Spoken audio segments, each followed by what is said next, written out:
take shit. I got no love for the fakeness. If you wanna play tough, you wanna hate this, I'm gonna show you.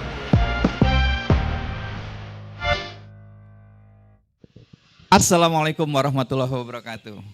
Teman-teman pesohor, pemirsa dan sohib obor rakyat Ribon. Alhamdulillah siang yang ya hujan sempat turun, mudah-mudahan hujan berkah. Kita berhasil menggelar obrolan Sabtu Seru edisi kedua. Walaupun ini edisi kedua tapi temanya sudah mulai makin ngeri-ngeri sedap ini para pesohor. Edisi siang ini kita akan membahas tentang JK Efek, Yusuf Kala Efek, dan nasib Trah Jokowi di 2029. Tema ini sengaja dipilih karena mengikuti situasi aktual yang terjadi, di mana terjadi konstelasi yang berubah begitu cepat dari sebuah peristiwa yang sebetulnya sederhana ketika Pak JK memberikan ceramah di Masjid UGM di Bulak Sumur di bulan Ramadan. Dulu saya aktif kalau lagi nggak males itu sebagai mahasiswa UGM juga taraweh di Masjid kampus UGM. Dulu malah di Bulak Sumurnya.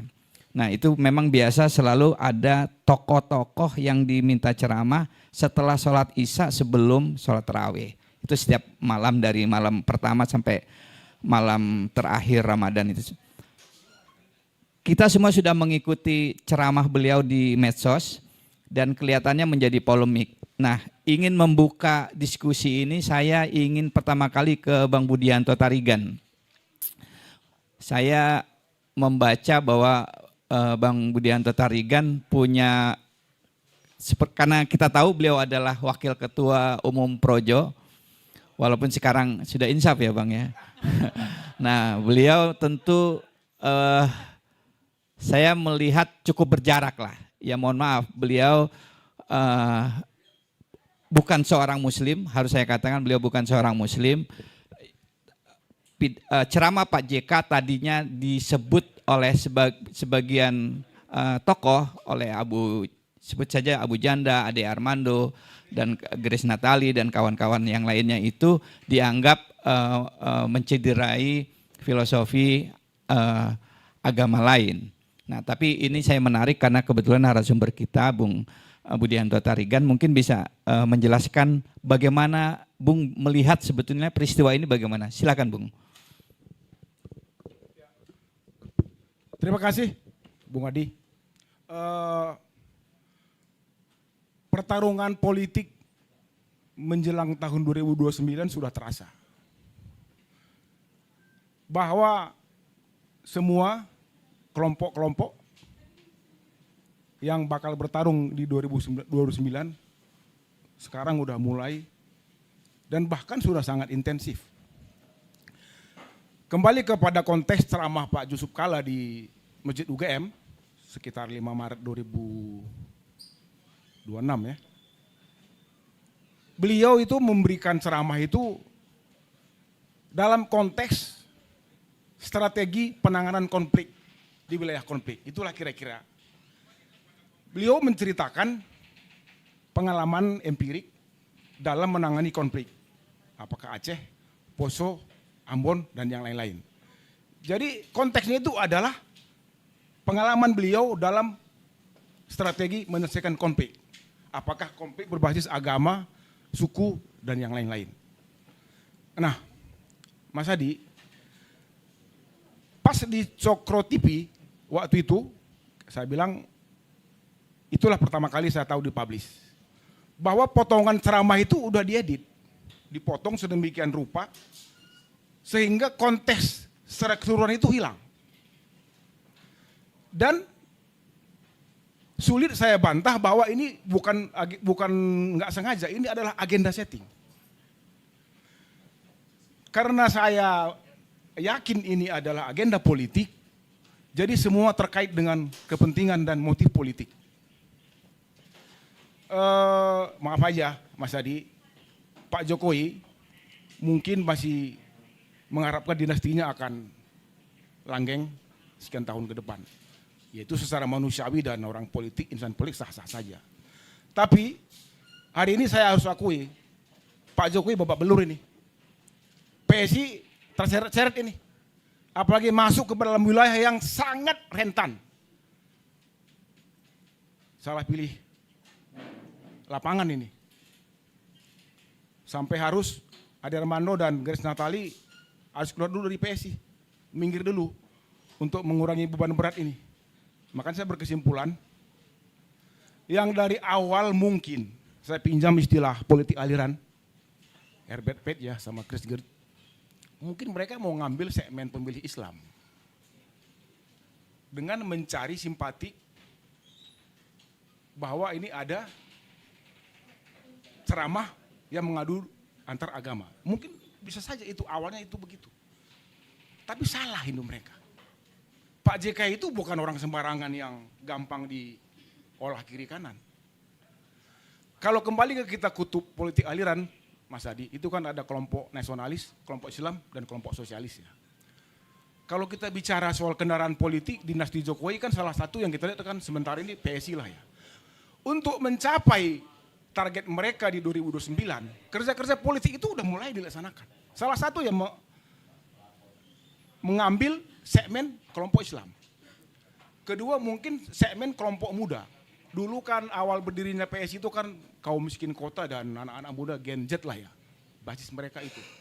Tapi begitu masuk penumpang gelap ke PSI kan ini berubah nih wajahnya nih.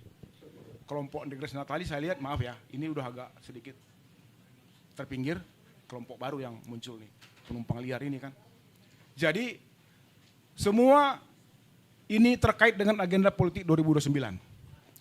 Kita sebagai anak bangsa tidak mau bangsa ini terkoyak-koyak, terpecah-pecah hanya karena soal urusan kepentingan politik berbasiskan agama. Kita nggak mau. Partai agama biasa. Tapi mengelaborasi sebesar-besarnya isu-isu agama untuk kepentingan politik itu kita tentang. Dulu kita dukung Jokowi ini, maaf nih, kita dulu dukung Jokowi karena kita percaya ini orang ini kita harap sebagai anak biasa yang lahir dari pinggiran Kalicode itu kita anggap bisa merubah nasib bangsa ini karena yang lebih baik. Dia bukan siapa-siapa, bukan dari Cerah Biru, bukan ketua umum partai. Kita harap begitu. Saya dulu awal-awal berharap seperti itu Mas. Saya susun dulu Nawacita, saya susun dulu program-program andalan Pak Jokowi. Jadi saya anggap hari ini PSI kedodoran. Pak Jokowi hari ini ya udahlah, babak belur lah kita harus akui. Kalau ini diteruskan, Sansa ini diteruskan, bonyok ini. Sekarang tergantung Pak JK. Dengan kemarin terlibatnya 40 ormas Islam membuat laporan ke Polda, ini kan suatu sinyal. Beda ini. Mungkin ini kali Pak JK mungkin secara langsung menanggapi serius urusan ini. Sampai dia bilang sama termul itu, saya yang bawa Jokowi ke Jakarta. Itu benar itu. Saya saksi kok. Saya ikut dalam sejarah itu. Walaupun saya tidak terlalu di dalam, tapi saya ikut. Jadi kalau seorang leader itu memimpin, tapi lupa akan perjalanan sejarah dirinya, susahlah kita. Jadi kalau ceramah itu sebenarnya itu murni adalah Pak JK berbicara pengalaman dan strategi dia menangani konflik. Itulah murni. Tapi ketika ada oknum-oknum yang mempolitiki ini untuk konsumsi politik menuju 2029, ini. Jadi ini nggak berdiri sendiri, ini baik. Iya. Tapi Bung Budianto, Anda sebagai katakanlah Anda pernah sangat dekat dengan Pak Jokowi sebagai Waketum Projo. Saya sebagai orang luar agak kaget juga melihat bahwa sampai akhirnya saya nggak tahu siapa yang memotong Grace dan Ade Armando ya. Kan mereka sebetulnya juga bukan tokoh kecil di PSI ya. Sampai bahwa mereka harus dipotong, dipisahkan dari PSI. Apakah itu memang karakter Pak Jokowi atau siapa itu, Bung Budianto? Ya itu ya karakter Pak Jokowi juga ya memang lupa kawan ya biasa lah dia itu. Pak Jokowi itu saya tahu lah. Kedekatan kejauhan saya tahu persis lah beliau ini. Hari ini kenapa dia begitu ke Ade Armando CS? Itu untuk menyelamatkan agenda politik dia ke depan. Terutama untuk menyelamatkan nama PSI. Kan ini terkait nih kan. Kalau hari ini bangsa ini hari ini bermusuhan dengan kelompok Islam, babak belur mas. Babak belur, jangan coba-coba menyentuh soal itu.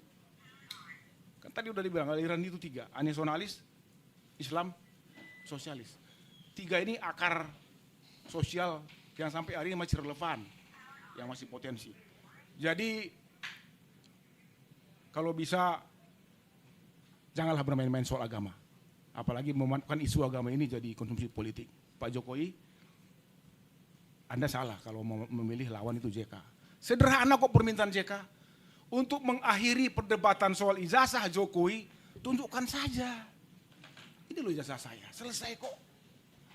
Mereka ini kan pernah relasi yang dekat berdua nih. Satu presiden, satu wakil. Apa sih susahnya Pak Jokowi? Jadi menurut Anda ini pertanyaan terakhir di awal ini ada hubungannya dengan pernyataan Pak JK yang meminta Pak Jokowi menunjukkan ijazah itu atau berdiri sendiri? Sangat, saya yakin sangat terkait ini. Enggak ada pernyataan sebesar itu yang berdiri sendiri Mas Yadi.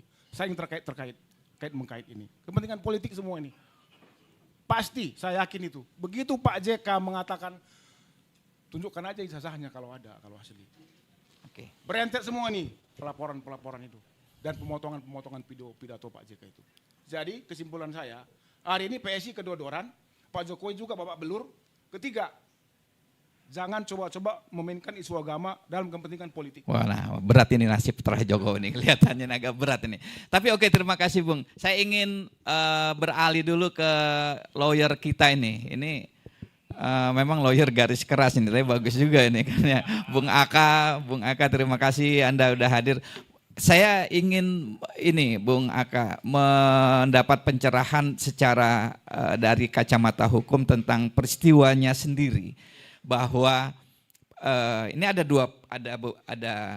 dua peristiwa besar yang dalam konteks tema kita. Yang pertama ceramahnya sendiri di kampus UGM, di masjid kampus UGM. Yang kedua publikasi video yang dilakukan oleh Ade Armando yang kemudian itu dilaporkan oleh Pak JK oleh beberapa ormas lah yang mewakili.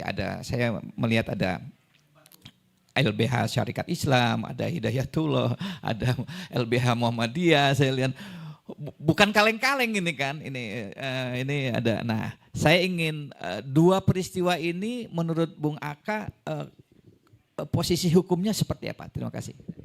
Ya, Bismillahirrahmanirrahim.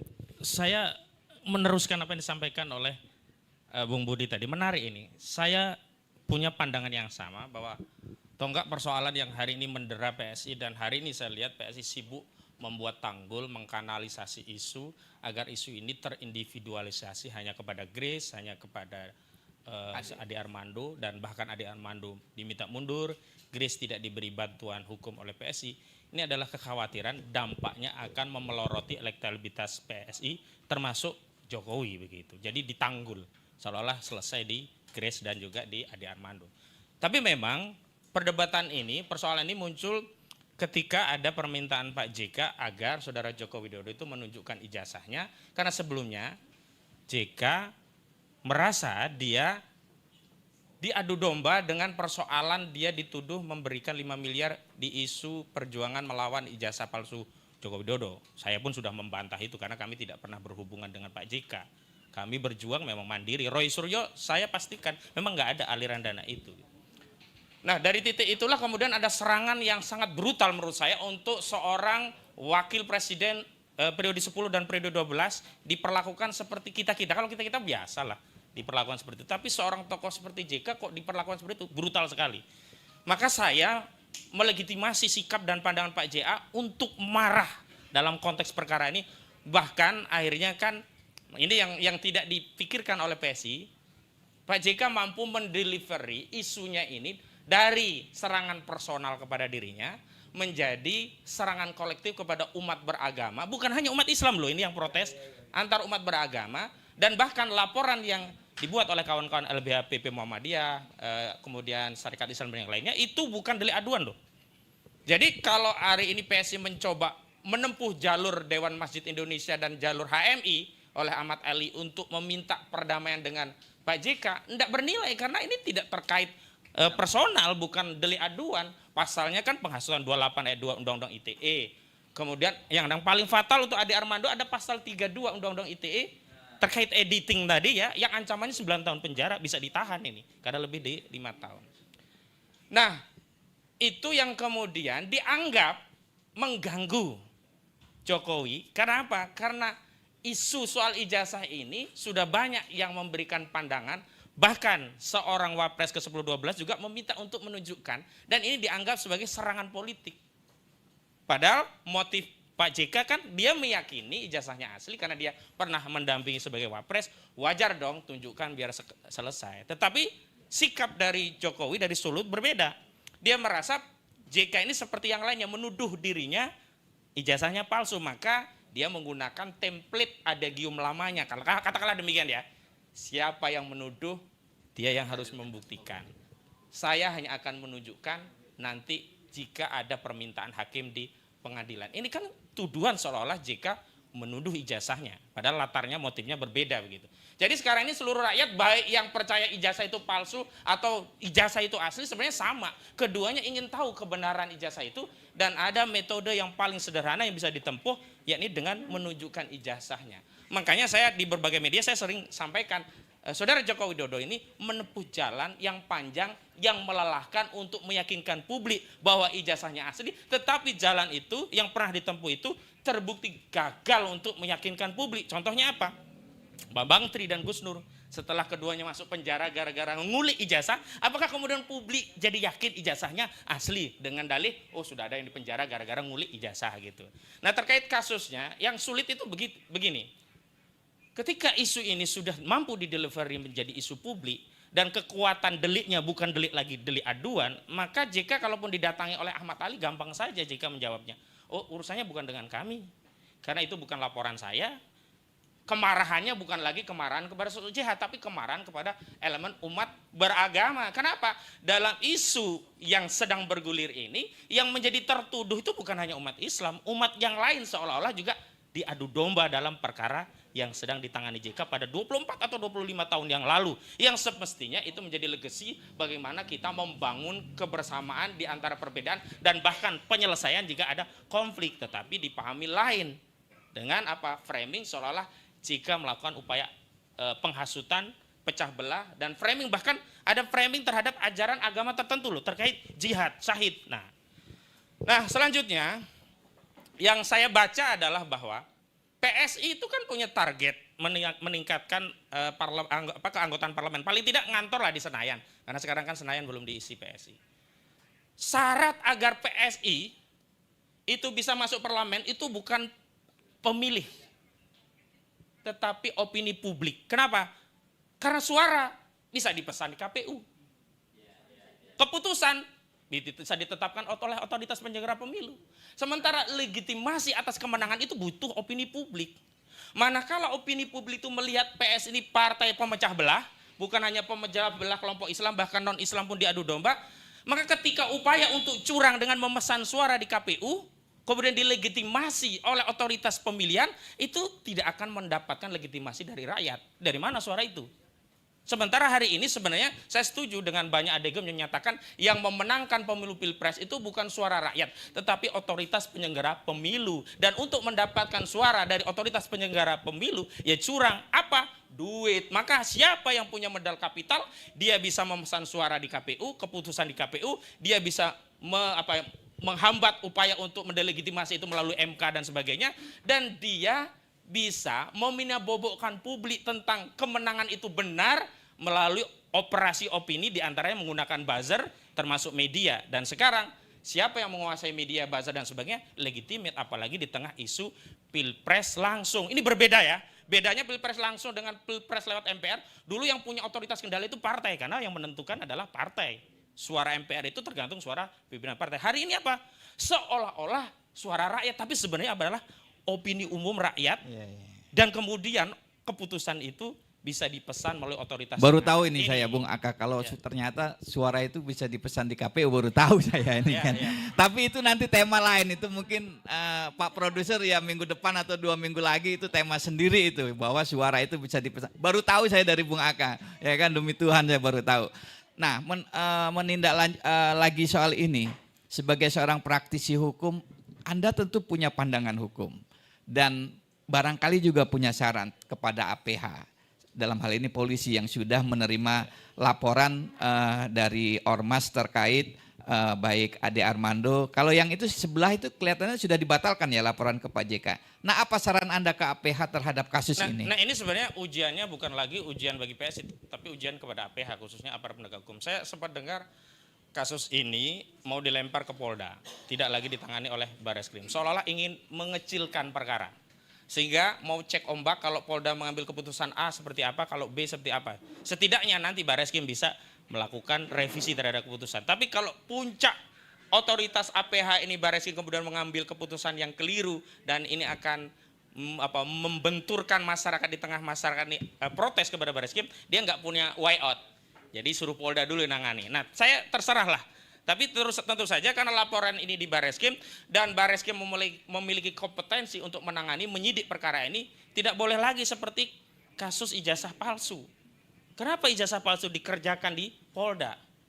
Karena kalaupun ada kredibilitas yang jatuh dari institusi Polri, seolah-olah pimpinan terpuncaknya masih bisa cuci tangan. Oh, itu kerjaan Polda, wajar ada kekeliruan. Nanti kami revisi. Jadi yang pertama harus dilakukan aparat penegak hukum, tidak boleh tebang pilih tebang seperti dalam kasus-kasus yang lain. Ini harus diusut.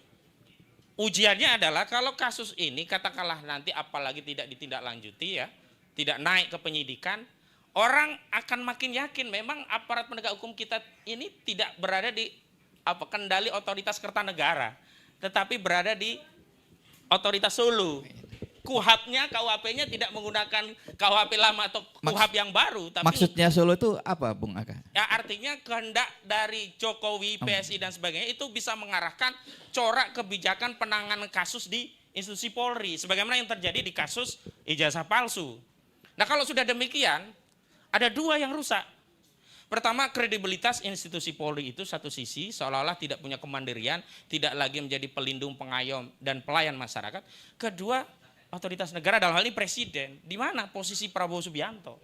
Kok selama ini selalu diam dan kalah ya legitimasi publik dalam unsur kekuasaan dengan Solo. Begitu, tentu kita berharap, saya yakin dan kita berharap bahwa polisi tentu tetap akan profesional dan tetap akan bertindak secara proporsional juga dalam kasus ini. Tapi saya tuh masih ingat juga, bahkan bukan kasus yang baru dilaporkan ya, kasus yang sudah ingkrah kalau nggak salah ya.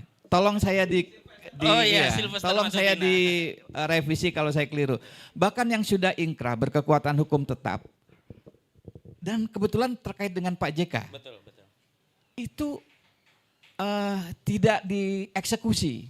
Jadi wajar kemudian sebagian rakyat itu yang sudah ingkrah saja kemudian tidak dieksekusi. Kalau tidak salah, saya koreksi kalau keliru, bahkan tetap jadi komisaris kalau nggak salah. Nah, makanya kan di antara laporan yang disampaikan oleh kawan-kawan 40 ormas ini kan selain proses hukum jalan, setidaknya ada tindakan negara untuk mengevaluasi posisi dua terlapor ya, yakni Grace Natali di Main-It ya, komisaris Main-It, dan Ade Armando di PLN ya, kalau nggak salah anak usaha PLN sebagai komisaris. Jadi sederhananya begini ya, kita itu melihat bangsa kita dirusak saja kita sudah tidak ridho. Lah ini kita harus membayar orang-orang yang merusak bangsa kita melalui anggaran negara, melalui gaji yang diterima sebagai komisaris. Celaka 12, kita rugi 2 kali. Dan tuntutan itu sekarang sedang bergulir. Jadi sebelum proses hukumnya, proses politiknya harus dilakukan. Ya ini apa? Dengan mencopot. Dan ini tidak perlu ada dasar kesalahan. Tanpa kesalahan pun penggantian komisaris itu biasa. Apalagi sekarang ada masalah ini. Saya kira kalau itu saya bisa cerita urusan pribadi. 2014 saya tersangka, 2014 saya dinyatakan tersangka dan ketika menjadi status tersangka posisi saya sebagai komisaris BUMN langsung dicopot. Jadi saya sudah memberi contoh baik lah gitu. Kalau tersangka ya dicopot lah statusnya. Oke, di sebelah saya ini ada seorang pakar komunikasi politik, Prof. Enggak, ini antik gini ya kan gitu ya, antik nih, Pak Eko nih antik, ini harus ini.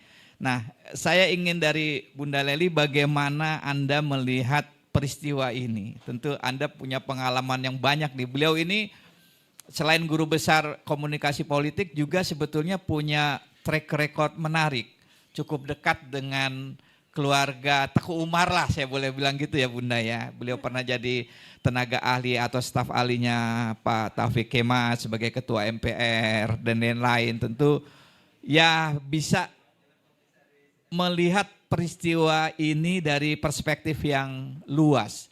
Silakan Prof, Anda melihatnya bagaimana Prof? Terima kasih. Baik, terima kasih. Selamat sore semuanya. Tapi saya tidak pernah punya pengalaman sebagai komisaris ya. Jadi saya lebih netral sifatnya. Saya juga adalah seorang guru besar PNS. Jadi tetap bisa menyampaikan pendapat. Jadi saya kebetulan menjadi narasumber di berbagai media itu sejak zamannya Pak SBY. Jadi waktu itu banyak hal yang kita kuliti tentang pola komunikasi politik, gaya komunikasi politik gitu kan, perspektif komunikasi politik dan model komunikasi politik yang dibangun oleh para penguasa. Kalau kita runtut ke belakang sejenak gitu kan, kenapa kemudian kita bertanya di zaman Pak SBY yang ketika dia menjadi partai baru tiba-tiba bisa merebut kekuasaan dengan suara terbanyak, tapi di periode kedua anjlok ke nomor urut 5 ya. Kalau nggak salah ya. Artinya ada hukuman yang setimpal yang diberikan kepada rakyat ketika partai politik itu dianggap tidak mewakili. Ketika kekuasaan itu tidak amanah, tidak istiqomah, tidak apalagi, monggo sini yang tahu ya. Nah intinya memang semua pesan politik yang dibangun oleh para penguasa itu ditentukan oleh karakter para elit politiknya. Yang sekarang terjadi adalah karena dinamika komunikasi politik elit yang tidak ada model. Saya sampai bosan ngomongin bahwa sebenarnya komunikasi politik elit itu tidak ada model. Satu-satunya model adalah tidak ada model. Dan bukankah tidak ada model adalah model? Modelnya bernama tidak ada model. Nah, karena ketiadaan model itulah setiap elit itu berkomunikasi politik dengan langgam dan gaya komunikasi politiknya masing-masing. Setiap kekuasaan mempertukarkan pesan-pesan politiknya dengan gayanya masing-masing juga. Ini sesuai dengan judul JK Effect ya. JK Effect ini kebetulan saya salah satu kemarin yang ketemu Pak JK waktu para komunikolog. Dan saya yang diminta juga untuk bicara pada saat itu. Sebenarnya yang di pertemuan dengan Pak JK itu kita membicarakan banyak hal ya.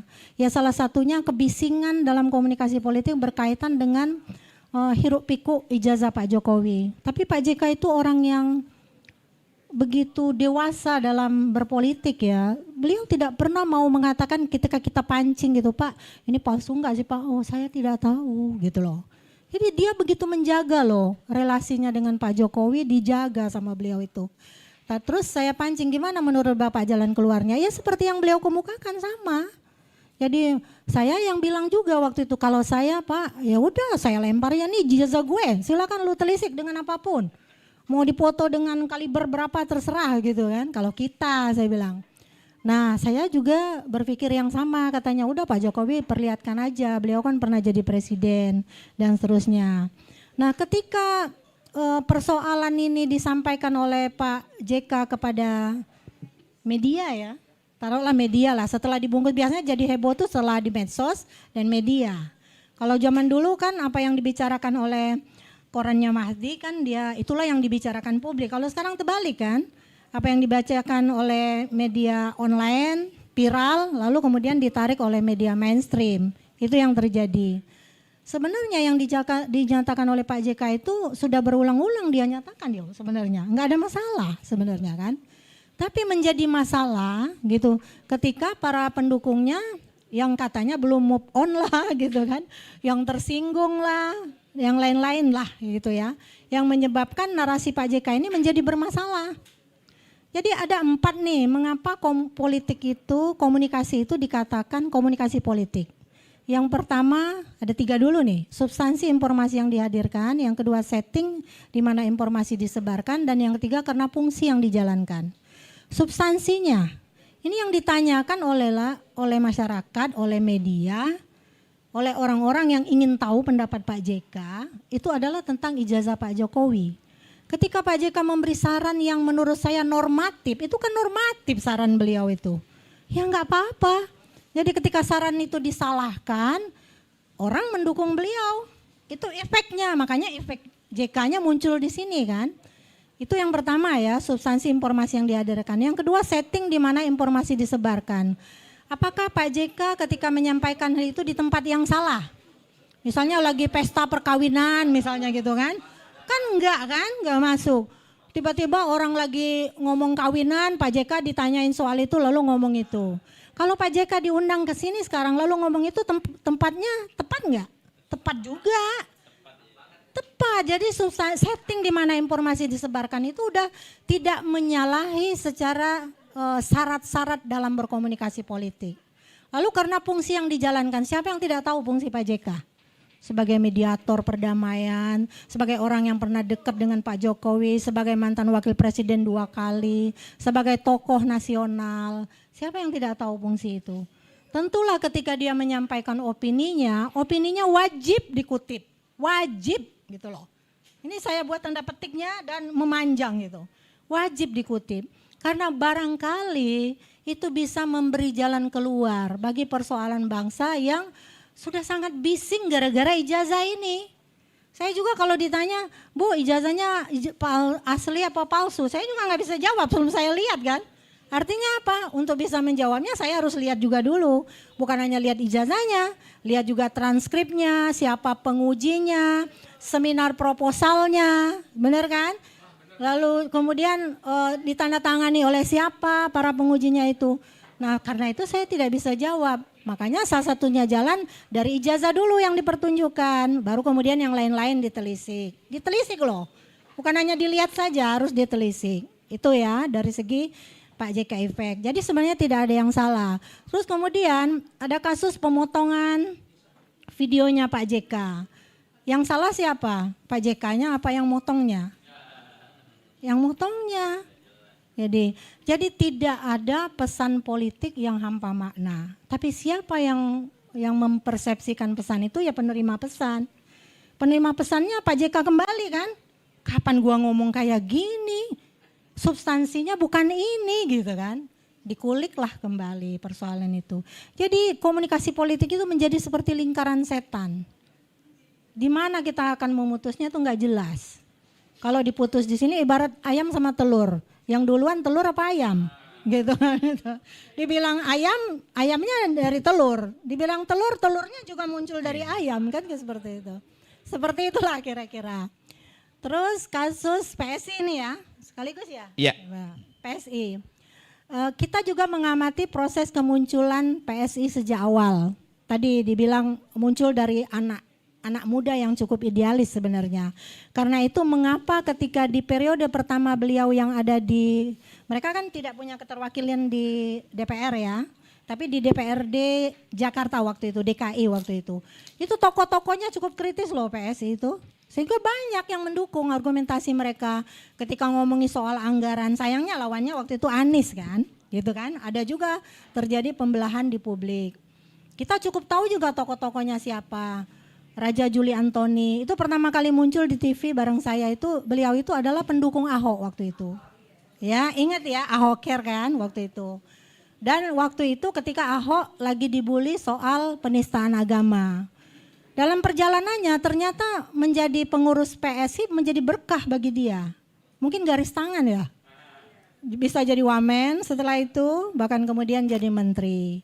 Tapi artinya salah kalau Bang Kosin tadi bilang bahwa kita nggak dikuasai partai politik. Yang menguasai negeri kita ini partai politik. Kita mau milih presiden dan wakil presiden udah duluan partai politik yang milihnya bukan kita. Milih gubernur, wali kota, bupati, wakil kita di DPR RI dan DPRD semuanya disaring dulu oleh partai politik. Yang kita pilih adalah yang sudah disaring oleh partai politik. Jadi kita nggak ada pilihan lain. Karena itu mengapa saya terutama berdebat habis-habisan itu sejak 2013 tentang salahkah pemilihan langsung. Karena satu-satunya hak yang kita miliki itu hanyalah memilih. Karena kita belum tentu dipilih. Dan itu kita gunakan 5 tahun sekali. Benar nggak? Hak lain kita udah diambil oleh anggota dewan. Hak legislasi udah mereka ambil. Hak anggaran udah mereka ambil. Hak pengawasan udah mereka ambil. Tinggal satu-satunya lagi. Itu pun cuma 5 tahun sekali. Kita sambil nyanyi lagu apa? Lagu pemilu itu kan. Datang, pemilihan umum telah memanggil kita gitu. 5 tahun sekali kita miliki hak itu. Lalu kemudian dalam perkembangannya terjadilah pengkhianatan Pak Jokowi kepada partainya. Padahal tadi saya bilang Pak Jokowi dicalonkan oleh PDIP loh jadi wali kota. Jadi gubernur oleh PDIP, oleh partai ya artinya. Mau ditarik oleh Pak Prabowo kah, Pak JK kah, tetap yang mencalonkan partai politik kan. Artinya ketika terjadi perpecahan antara Pak Jokowi dengan partai politiknya, di situ ada stigma yang melekat. Ya Pak Jokowi nggak setia nih sama partainya, sudah dibangun jejaring kekuasaan dan seterusnya. Tapi marah para pendukungnya kan. Pak Bu Mega lalu bilang, tanpa PDIP Pak Jokowi bukan siapa-siapa. Pendukungnya marah. Nah barangkali karena ingat loh persyaratan itu pada rata-rata adalah fotokopi. Rata-rata adalah fotokopi. Coba lihat di mana-mana nggak pernah kita tuh bawa ijazah asli. Teman-teman aja daftar jadi wartawan pakai ijazah asli nggak? Fotokopi kan? Nah rata-rata kan fotokopi. Barangkali ya. Barangkali memang sejak awal ijazah asli itu tidak diperlihatkan. Jadi yang salah siapa kita nggak tahu jadinya seperti lingkaran setan tadi kan. Nah kemudian di pemilu 2024 kemarin PSI mengklaim diri sebagai partai Jokowi. Benar nggak? Menang nggak? Kalah kan? Artinya tidak ada branding nama Pak Jokowi di sana yang bisa dilihat oleh pemilih. Kalau memang Pak Jokowi melekat dalam PSI maka pasti menang. Nah itu persoalannya ya. Jadi memang artinya apalagi ke nanti 2029. Apalagi 2029 ketika Pak Jokowi tidak lagi berkuasa. Pada saat itu Pak Jokowi masih presiden loh. Iya. Masih presiden dan setiap politisi membawa nama Partai Jokowi. Saya makan di Kelapa Gading itu tulisannya Partai PSI, partainya Pak Jokowi loh. Gitu loh. Saya pikir akan menang, saya pikir ya. Baru saya pikir, belum saya analisis. Gitu ya. Nah ketika sudah dianalisis ternyata peluang menangnya kayaknya masih jauh. Jangankan partai yang baru, partai yang lama aja P3 aja tumbang. Benar enggak? Padahal kurang apa P3 itu? Dan satu-satunya partai politik yang punya politisi perempuan yang terkenal di seluruh dunia P3 loh. Masih ingat Aisyah Amini? Dia bahkan disamakan dengan Margaret Thatcher-nya Indonesia. Karena saking begitu dalam debat-debat, meskipun P3 punya suara yang kecil di parlemen, hanya sebagai penggembira, tapi lengkingan suaranya menggelegar kemana-mana waktu itu. Itu dinamikanya. Jadi artinya kalau kita bandingkan apakah PSI akan rebound seperti obor? Belum tentu di 2029. Baik, Prof, terkait tema kita ini, menurut Prof Lely apakah case Pak JK ini atau kita menyebutnya JK Effect, apa dampaknya terhadap terah Jokowi? Kita lihat lebih detail lah. Terah Jokowi yang saat ini kelihatan itu kan pertama bagaimanapun Gibran. Gibran adalah wakil presiden. Kemudian di Sumatera Utara ada menantunya ya, Bobi. Kemudian ketua PSI juga anaknya Pak Jokowi. Nah, katakanlah kita mendefinisikan terah Jokowi adalah itu, katakanlah. Menurut Anda efek dari peristiwa Pak JK ini seberapa besar? Jadi seolah-olah ingin ditanyakan begini, apakah dengan politik dinasti yang dibangun oleh Pak Jokowi terhadap PSI ini bisa memberikan gambaran ya terhadap positioning PSI ke depan lah, kira-kira gitu ya. Maksud saya apakah seberapa besar damage dari peristiwa Pak JK yang didukung oleh sekian puluh ormas terhadap terah Jokowi? Kan? Iya benar. Jadi kita bercerita sedikit nih. PDIP itu mengapa sampai sekarang tidak memberikan tampuk kekuasaan kepada kader lainnya? Katakanlah Mbak Puan misalnya. Kenapa? Karena tidak mudah untuk membangun kekuasaan politik itu berdasarkan wibawa partai politik. Itu satu. Karena itu kenapa Golkar berbeda dengan PDIP. Golkar berbeda dengan Demokrat. Berbeda juga dengan PSI yang mau dibesarkan oleh Pak Jokowi tadi. Gitu ya. Jadi ketika PSI membangun ibaratnya itu namanya itu cangkang tuh. cangkang-cangkang kekuasaannya biar kuat. Ada orang-orang kuat yang kemudian bernaung di bawah satu partai. Dan itu adalah dinasti. Tadi dinastinya Pak Jokowi. Nah, ketika ada simbol-simbol kekuasaan yang dibangun, itu boleh terjadi, bisa didapatkan selama Pak Jokowi masih berkuasa. Tapi kan di 2029 Pak Jokowi belum tentu, satu. Yang kedua, dari simbol yang terbangun dari ketika PSI tidak bisa merebut parliamentary threshold saja sudah bisa kita mendapatkan gambaran itu. Dan ini adalah peristiwa ketiga yang membuat bahwa PSI saya bayangkan tidak akan rebound. Peristiwa dengan Pak JK ini adalah batu ujian yang menurut saya justru lebih luas daripada sekedar anekdot politik picisan yang dibangun selama ini tentang keberadaan Pak Jokowi. Jadi kalau tadi Mas siapa Siagian ya? Mas Tarigan Siagian. Saya Napi Tupulu nih. Jadi kalau misalnya ini berusaha memecah belah bangsa dengan isu-isu agama, ini adalah sesuatu yang fatal. Di dalam media komunikasi politik itu kan ada 4 nih. Yang pertama organisasi, yang kedua media massa, yang ketiga interpersonal, yang keempat kelompok kepentingan. Jadi mereka yang ketika Pak Jokowi berkuasa, saya kira itu projo relawan-relawan itu akan dibubarkan loh. Sehingga Pak Jokowi tidak punya keterikatan secara emosional dan politik dengan para relawan. Tapi ternyata salah. Pak Jokowi justru membesarkan mereka, bahkan menarik mereka ke dalam cangkang-cangkang kekuasaannya. Lalu ketika itu tidak terjadi sampai Pak Jokowi berakhir, maka kita bisa membayangkan justru mereka-mereka inilah yang kemudian menggerogoti wibawanya Pak Jokowi dengan kelakuan-kelakuan politiknya gitu loh. Jadi kelakuan-kelakuan politiknya inilah yang bisa membuat Pak Jokowi itu bersinar atau tenggelam. Kenyataannya seperti apa? Ada Budi Ari misalnya kan? Ada siapa lagi? Ada Andi Aswan. Andi Aswan musuhnya beliau itu.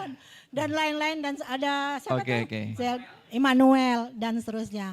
Jadi ini adalah efek ketiga. Efek ketiga yang memungkinkan PSI menurut saya ya lebih sulit merangkak ke atas ketimbang dia sekedar berada di tengah-tengah gitu. Baik, jadi kalau menurut Prof. Lely ini saya patut berbangga diri. Kalau menurut versi Prof. Lely, Jokowi susah untuk rebound ya. Gitu. Nah sementara obor rakyat bisa rebound hari ini. Jadi saya kan obor rakyat lebih unggul dari Pak Jokowi. Obor rakyat rebound, kalau menurut pakar komunikasi politik kita, Jokowi susah rebound. Apalagi ada JK efek. Baik, di sebelah kiri saya ini ada, tokoh antik, saya sangat menghormati beliau, Pak Eko Galgendu, dan ini saya sudah berdiskusi cukup panjang dan saya mendapat beliau adalah penasehat spiritual Presiden Jokowi. Dan saya senangnya beliau mau dideklar, itu sebuah sebuah kehormatan. Iya, jadi Pak Eko Galgendu ini penasihat spiritual. Kalau saya bukan penasihat spiritual, saya ini penasihat politik dari jauh lah ya kan gitu. Tapi akhirnya masuk penjara kan gitu.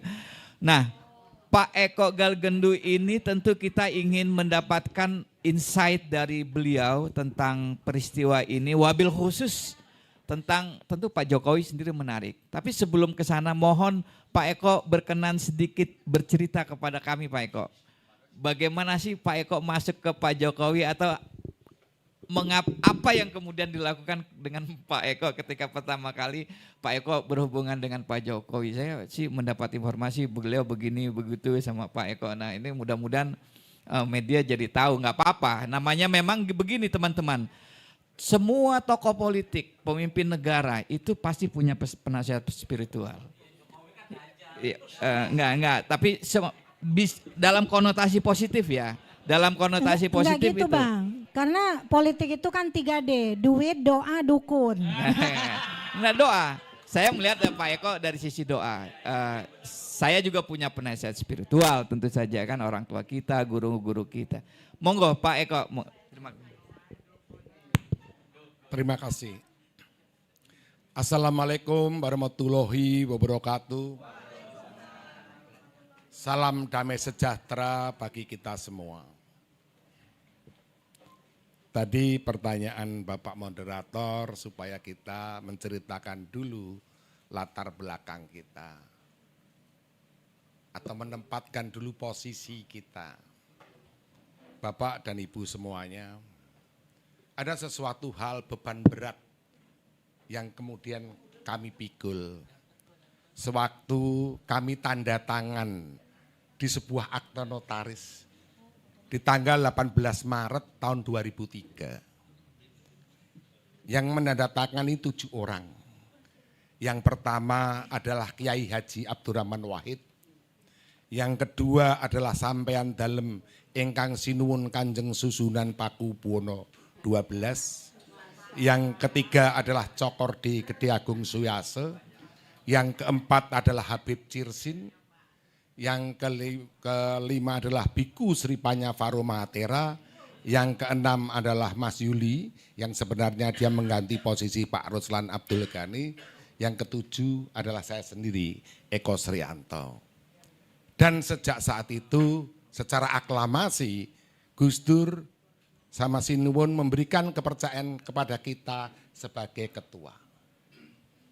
Apa yang saya pahami?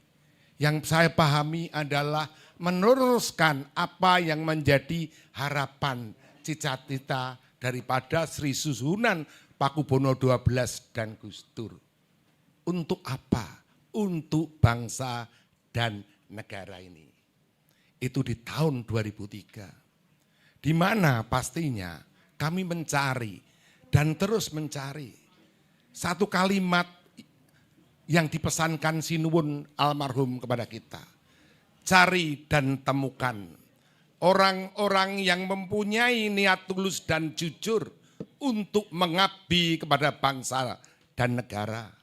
Pertemukan mereka untuk membahas kewibawaan dan harkat martabat bangsa negara yang runtuh. Kami mencari siapa pemimpin yang bisa kemudian menjaga kehormatan dan martabat bangsa dan negara. Di dalam proses itu, tahun 2004 saya bertemu kembali dengan Pak Jokowi. Di dalam proses itu, karena kami menanggung beban, tanggung jawab moral spiritual dari seorang raja dan seorang wali kalau kita menyebut Gus Dur, maka ada nilai yang kemudian menjadi makna tersendiri. Sehingga ada peristiwa spiritual yang kemudian kita lakukan terhadap Pak Jokowi. Dan karena peristiwa spiritual yang terjadi tahun 2004 di bulan Oktober, saya pun harus melakukan suatu tanggung jawab puasa 20 tahun sampai tahun 2024, bulan Oktober. Sampai kemudian kami mendampingi dari wali kota sampai kemudian gubernur. Di saat kemudian menjadi gubernur itulah bahwa tanggung jawab seterusnya sebagai ketua yang kemudian menanggung tanggung jawab dari Sri Suhunan dan Gus Dur mencari figur siapa yang sekarang mesti menjadi pemimpin nasional Indonesia ke depan. Ya, siapa yang mesti menjadi Presiden Negara Kesatuan Republik Indonesia. Disitulah sebenarnya awal mulanya. Disitulah sebenarnya tanggung jawab yang mesti harus kami pikul. Dan kami yang pada suatu pemahaman para Raja Sultan, maka sekarang ini sangat menarik. Sewaktu beliau memberikan kita suatu tema, yaitu nasib trah daripada Jokowi. Karena kami dari para Raja Sultan, kata trah itu berasal dari kata T yang berarti turunan, rah adalah darah yang penuh dengan nilai kebesaran dan keagungan. Jadi kalau kita bicara trah, maka kita bicara darah turunan yang memiliki kebesaran dan keagungan. Dan dalam diskusi ini kita akan membicarakan bahwa kata trah berasal dari kata rah.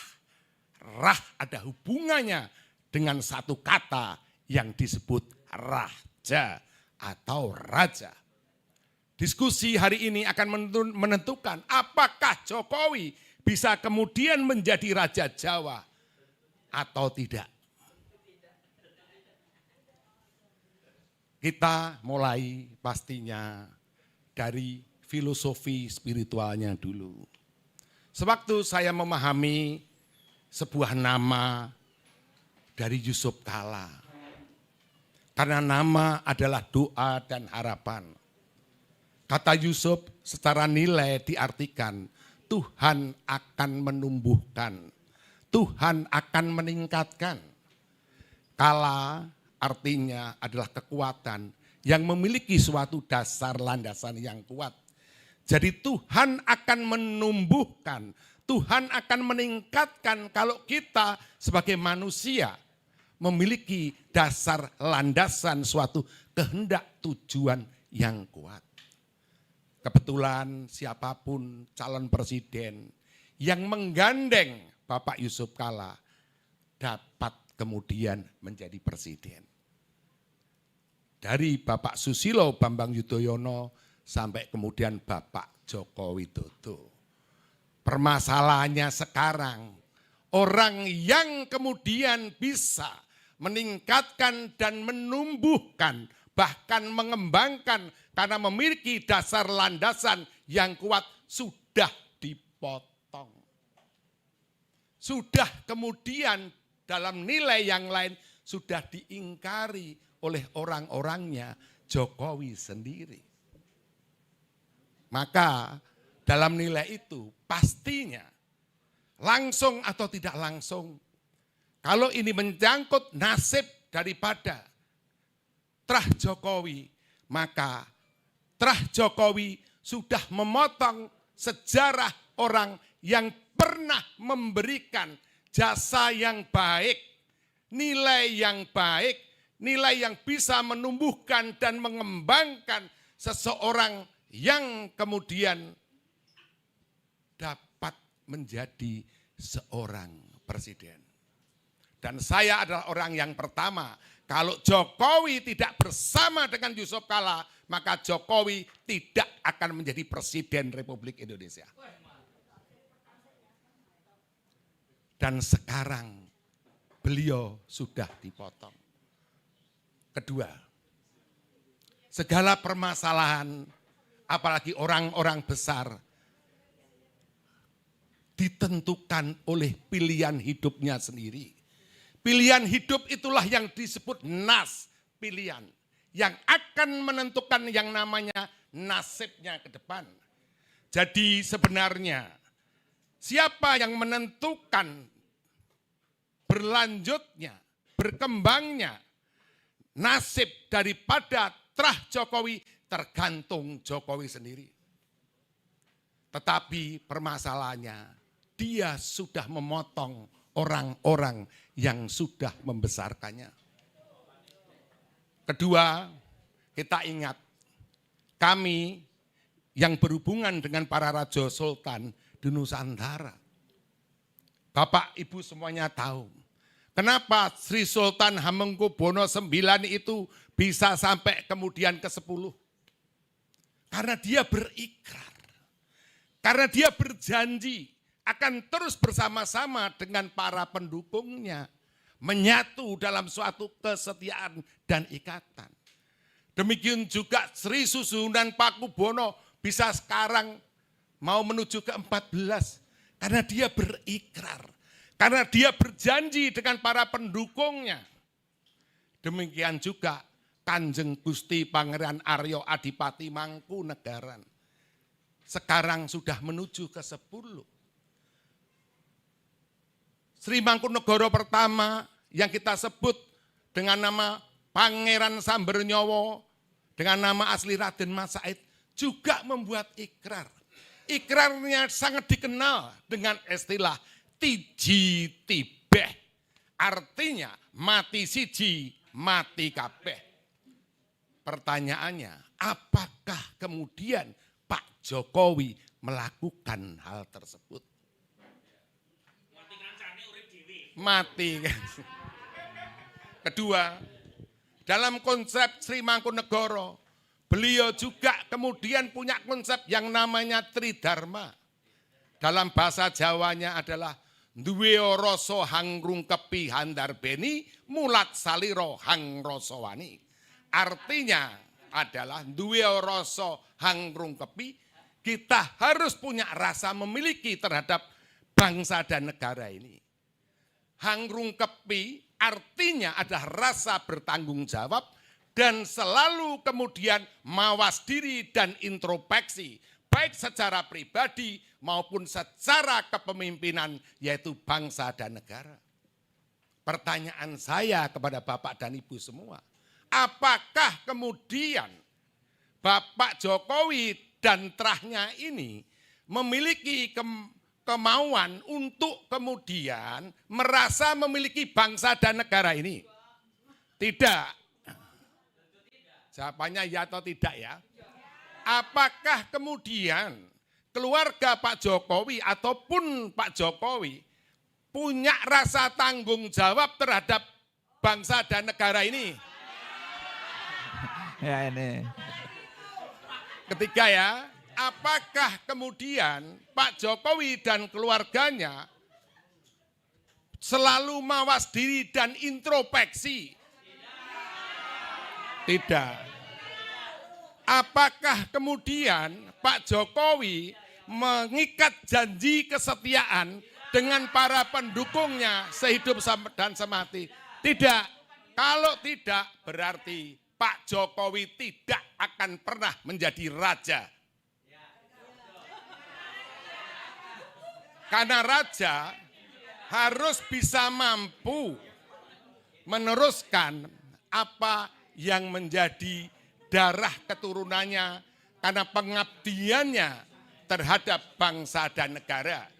Jadi kita tegaskan bahwa istilah Raja Jawa itu tidak berlaku karena dia tidak setia terhadap para partnernya. Dia tidak setia khususnya dalam hal ini Pak Yusuf Kalla. Dia tidak setia terhadap para relawannya. Dia tidak setia pada keikhlasan daripada para pendukungnya. Maka kemudian nasib terah Jokowi kemungkinan akan kemudian tidak bisa tumbuh. Akan kemudian tidak bisa meningkat alias nyungsep. Ini saya sebentar, saya agak bingung ini. Saya yang bicara ini Pak Eko atau Pak Nemban Senopati ini ya kan gitu kan. Ini kelihatannya luar biasa ini. Kita harus berterima kasih kepada Pak Eko atau siapapun yang sedang ada di dalam Pak Eko begitu. Pak Eko sebagai penasihat spiritual, bagaimana, kan tidak ada bekas penasihat spiritual dan saya yakin tetap memiliki koneksi lah seperti apa beliau yang lebih paham. Apa yang saat ini dirasakan oleh Pak Jokowi dan keluarga dalam kondisi kita ngelihat dari jauh Pak Eko. Kalau saya melihat dari jauh kelihatan ada aura wajah mukanya dan lain-lain. Informasi apa yang Pak Eko miliki Pak? Saya pakai bahasa bumi saja ya. Jimara hanatara tuma mahatara tuma karana lahanatatu. Jika engkau bisa kemudian menipu siapapun orang, maka engkau tidak akan bisa menipu Tuhanmu. Karena Tuhanmu akan kemudian menunjukkan suatu tanda-tanda dari apa yang sebenarnya terjadi pada dirimu. Bapak-bapak dan ibu-ibu, dari kalimat ini tergambar suatu jelas bahwa mungkin manusia bisa menipu manusia yang lainnya. Tetapi Tuhan akan memberikan tanda-tanda kalau kemudian orang itu melakukan sesuatu hal yang tidak benar. dalam hal ini pastinya yang kelihatan saja. Kita ini punya musuh satu, itu sudah pusing. Punya musuh dua, lebih pusing lagi. Punya musuh 10, tambah mumet. Punya musuh 70, tambah mumet.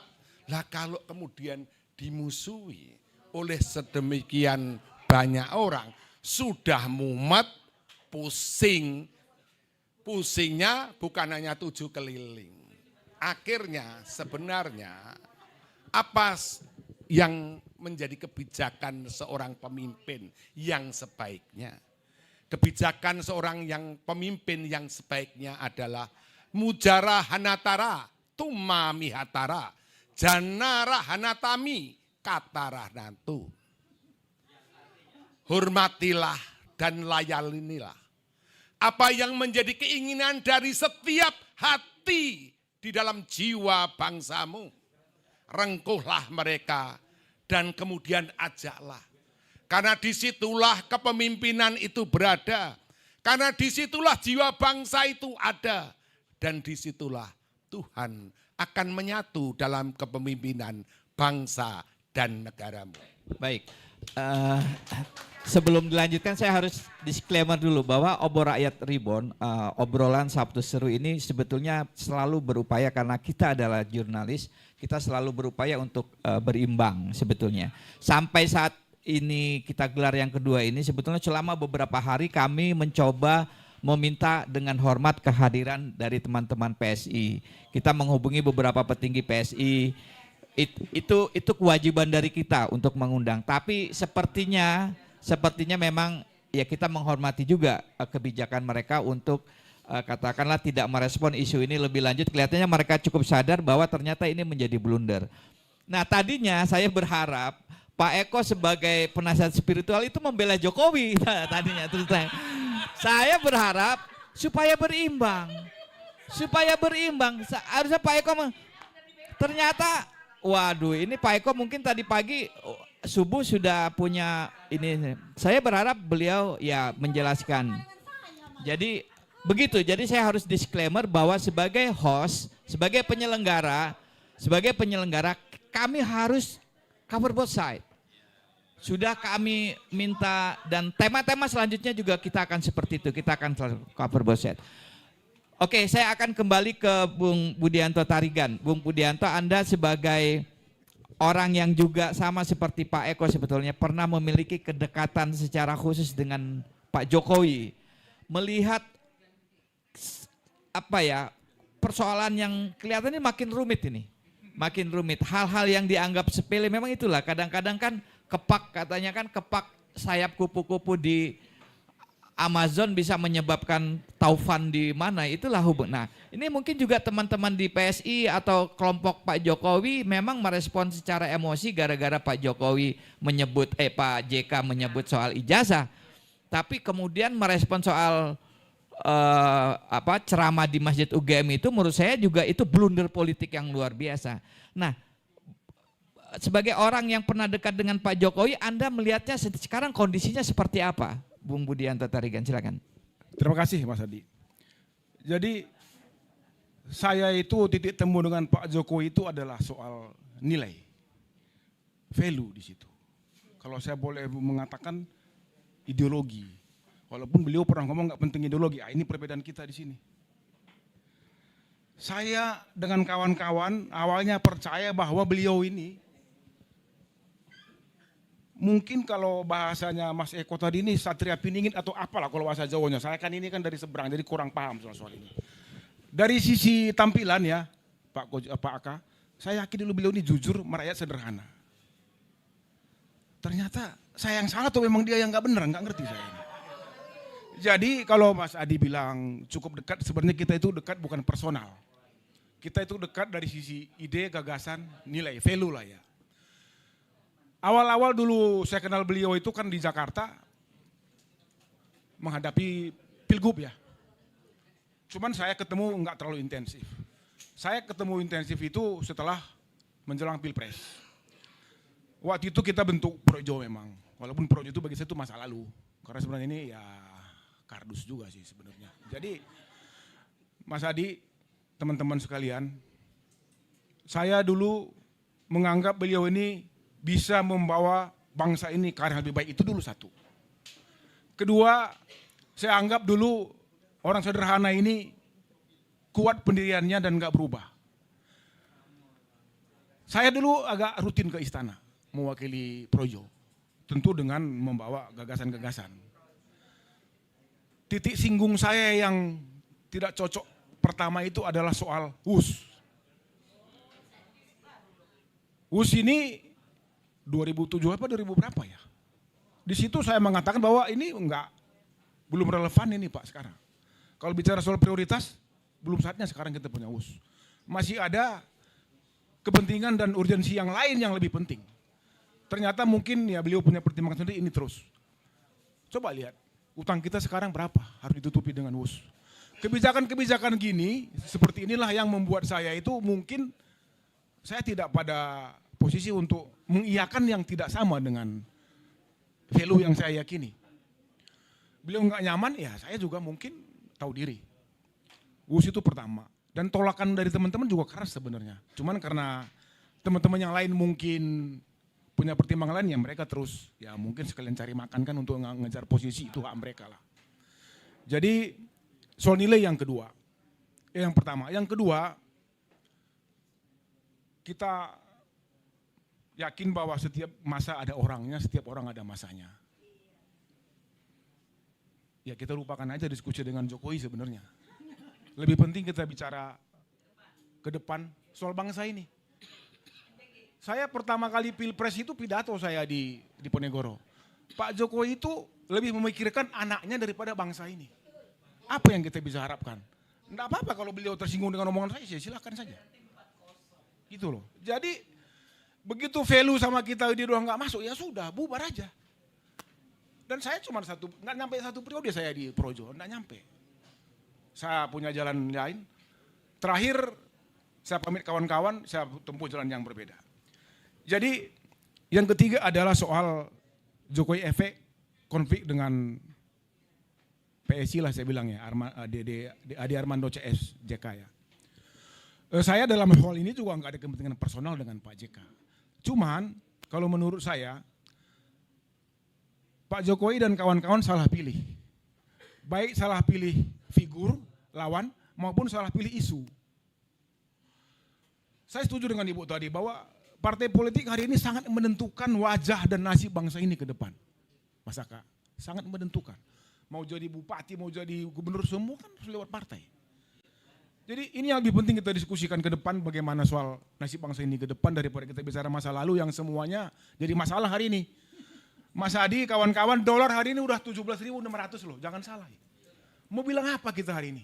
Kita terus bicara soal konflik-konflik yang nggak penting, bukan soal ini ya Mas Adi, tapi kita menatap bangsa ini, udahlah, kita lebih kepada soal komitmen demokrasi, penguatan keadilan sosial, kira-kira sementara itu Mas Adi. Sebetulnya tema kita juga tidak, teman-teman kita tidak membahas Pak Jokowi.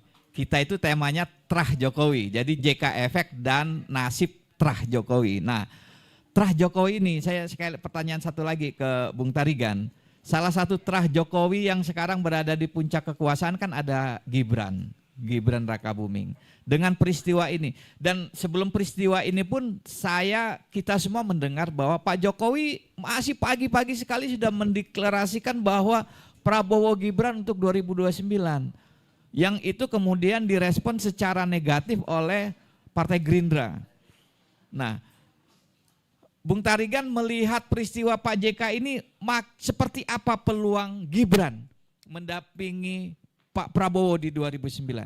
Anda mungkin punya insting politik kan sebagai tokoh sentral di Projo. Secara laten sebenarnya pasangan ini bukan sahabat, tapi kompetitor juga. Justru Pak Jokowi mendeklar Prabowo Gibran 2 periode. Tapi Gerindra di Rakernas kemarin malah mencalonkan Prabowo belum ada wakil. Ini opsi-opsi dan pilihan politik yang membuat partai koalisi juga merasa, dia juga berhak untuk mengajukan suatu saat. Walaupun sekarang kelihatan setia, tapi mungkin pada saatnya nanti mereka punya pilihan masing-masing. Jadi kalau bicara soal terah Jokowi, kita bicara Gibran ya, tanpa sentimen, apa yang kita bisa harapkan dari Gibran? Secara pribadi saya nggak terlalu kenal sih, tapi kita ini objektif aja. Terlepas dari Pak Jokowi seperti apa komplit dengan kepentingan ijazah dengan Pak JK atau lain, kita bicara figur Gibran, apa yang kita bisa harapkan? Kita objektif aja, ini bangsa besar loh. Jadi jangan main-main dengan nasib bangsa ini. Seperti yang tadi saya sampaikan Bung Adi dan kawan-kawan, setiap masa ada orangnya. Sudahlah, ke depan ini menurut feeling dan naluri politik saya, rakyat ini butuh pemimpin yang apa adanya. Apa adanya maksud saya, apa yang dibicarakan itu yang dilaksanakan. Bukan sen kiri belok kanan, enggak. Ini udah habis lah ini. Apalagi pemimpin yang basis pencitraan semata. Memang era digital ini pencitraan itu penting. Tapi kalau pencitraan itu kosmetik kosong untuk apa? Jadi orang yang akan bekerja kelihatan nanti pada saatnya, Mas Adi.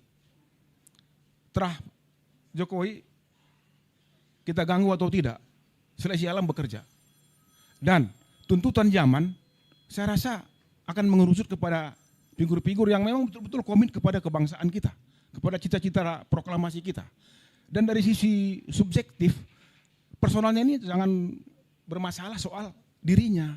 Maksud saya gini, kalau dia aja dengan dirinya belum selesai, apakah soal administrasi, soal perjalanan masa lalu, soal kinerja, itu aja kita bisa uji.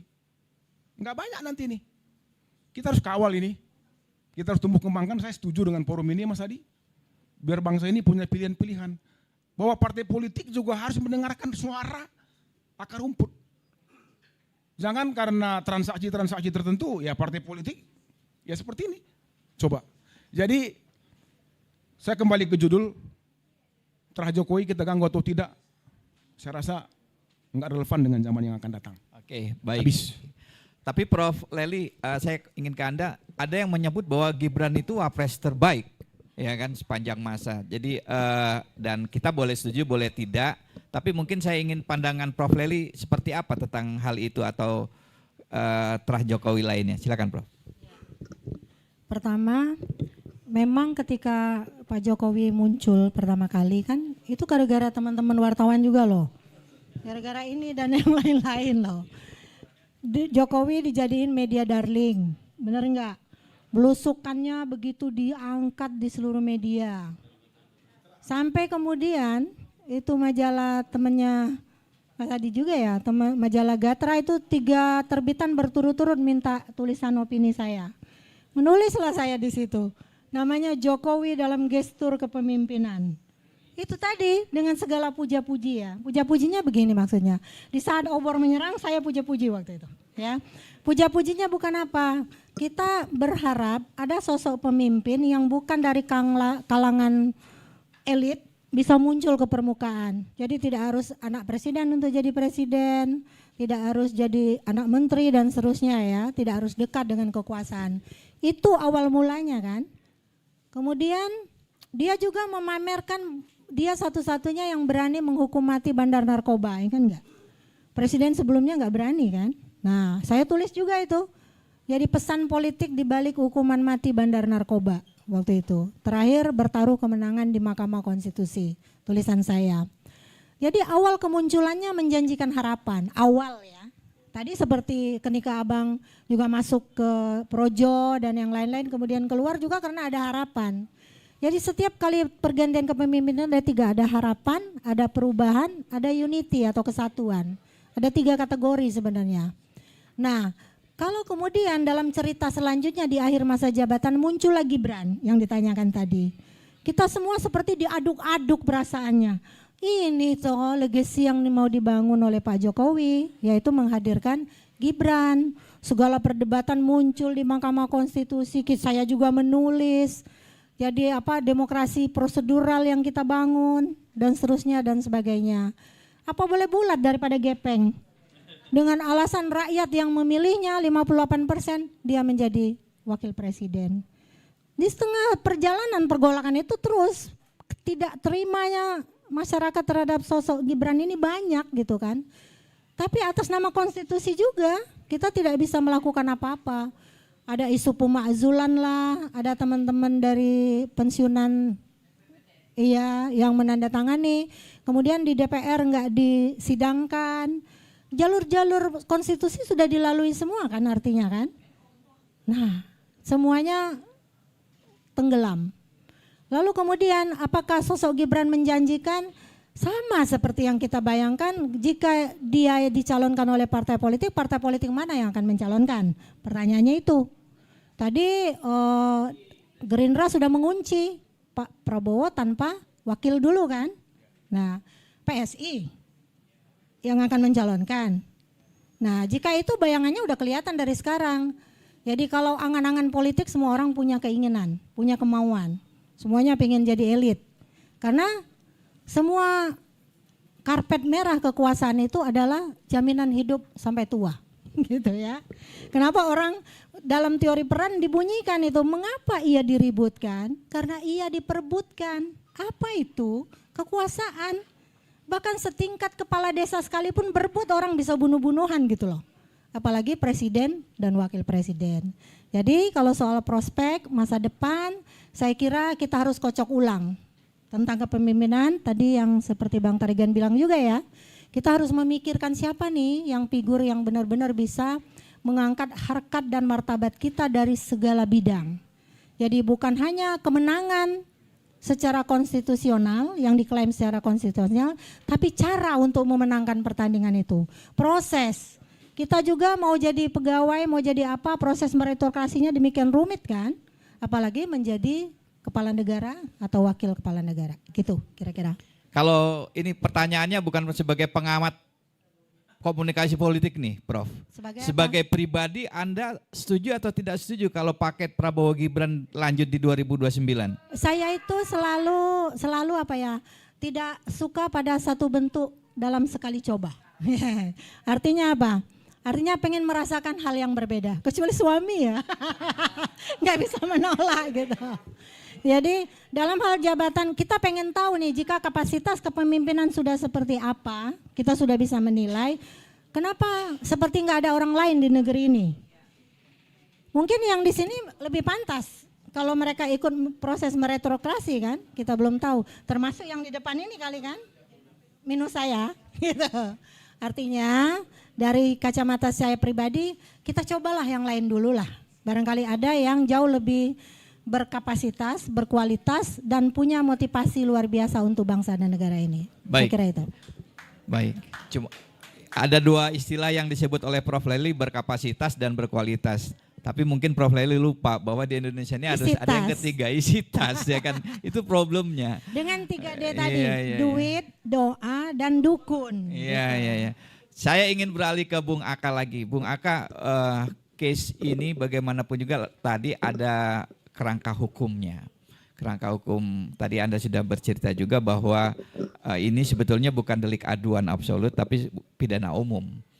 Nah, tapi kita juga paham bahwa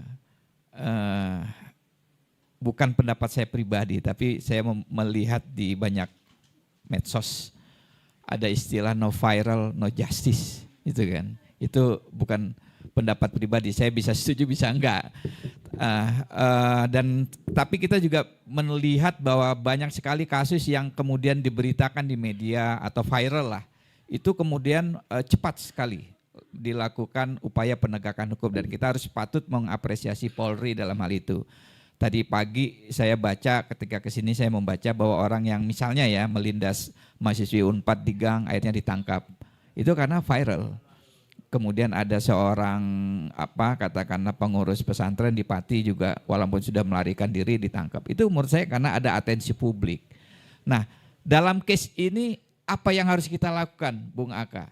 Apakah kita harus terus mendorong Polri atau ya sudah percaya begitu saja?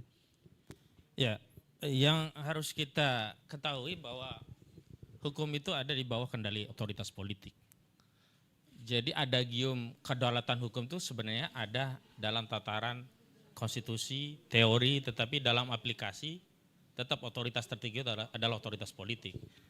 Karena norma hukum satu hal, sementara kebijakan penegakan hukum itu tunduk pada kebijakan politik.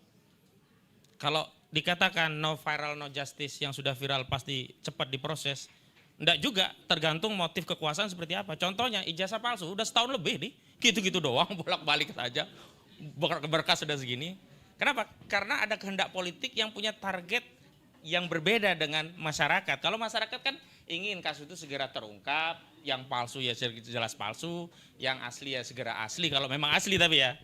Tapi kan kita membaca target politiknya adalah menekan kelompok-kelompok yang meneliti ini palsu agar dia melemah, berdamai, dan sowan ke Solo. Dan itu sudah terbukti beberapa bisa dijatuhkan dan akhirnya mengakui itu asli. Bukan karena penelitian, bukan karena putusan pengadilan, tapi karena kalah dengan ancaman.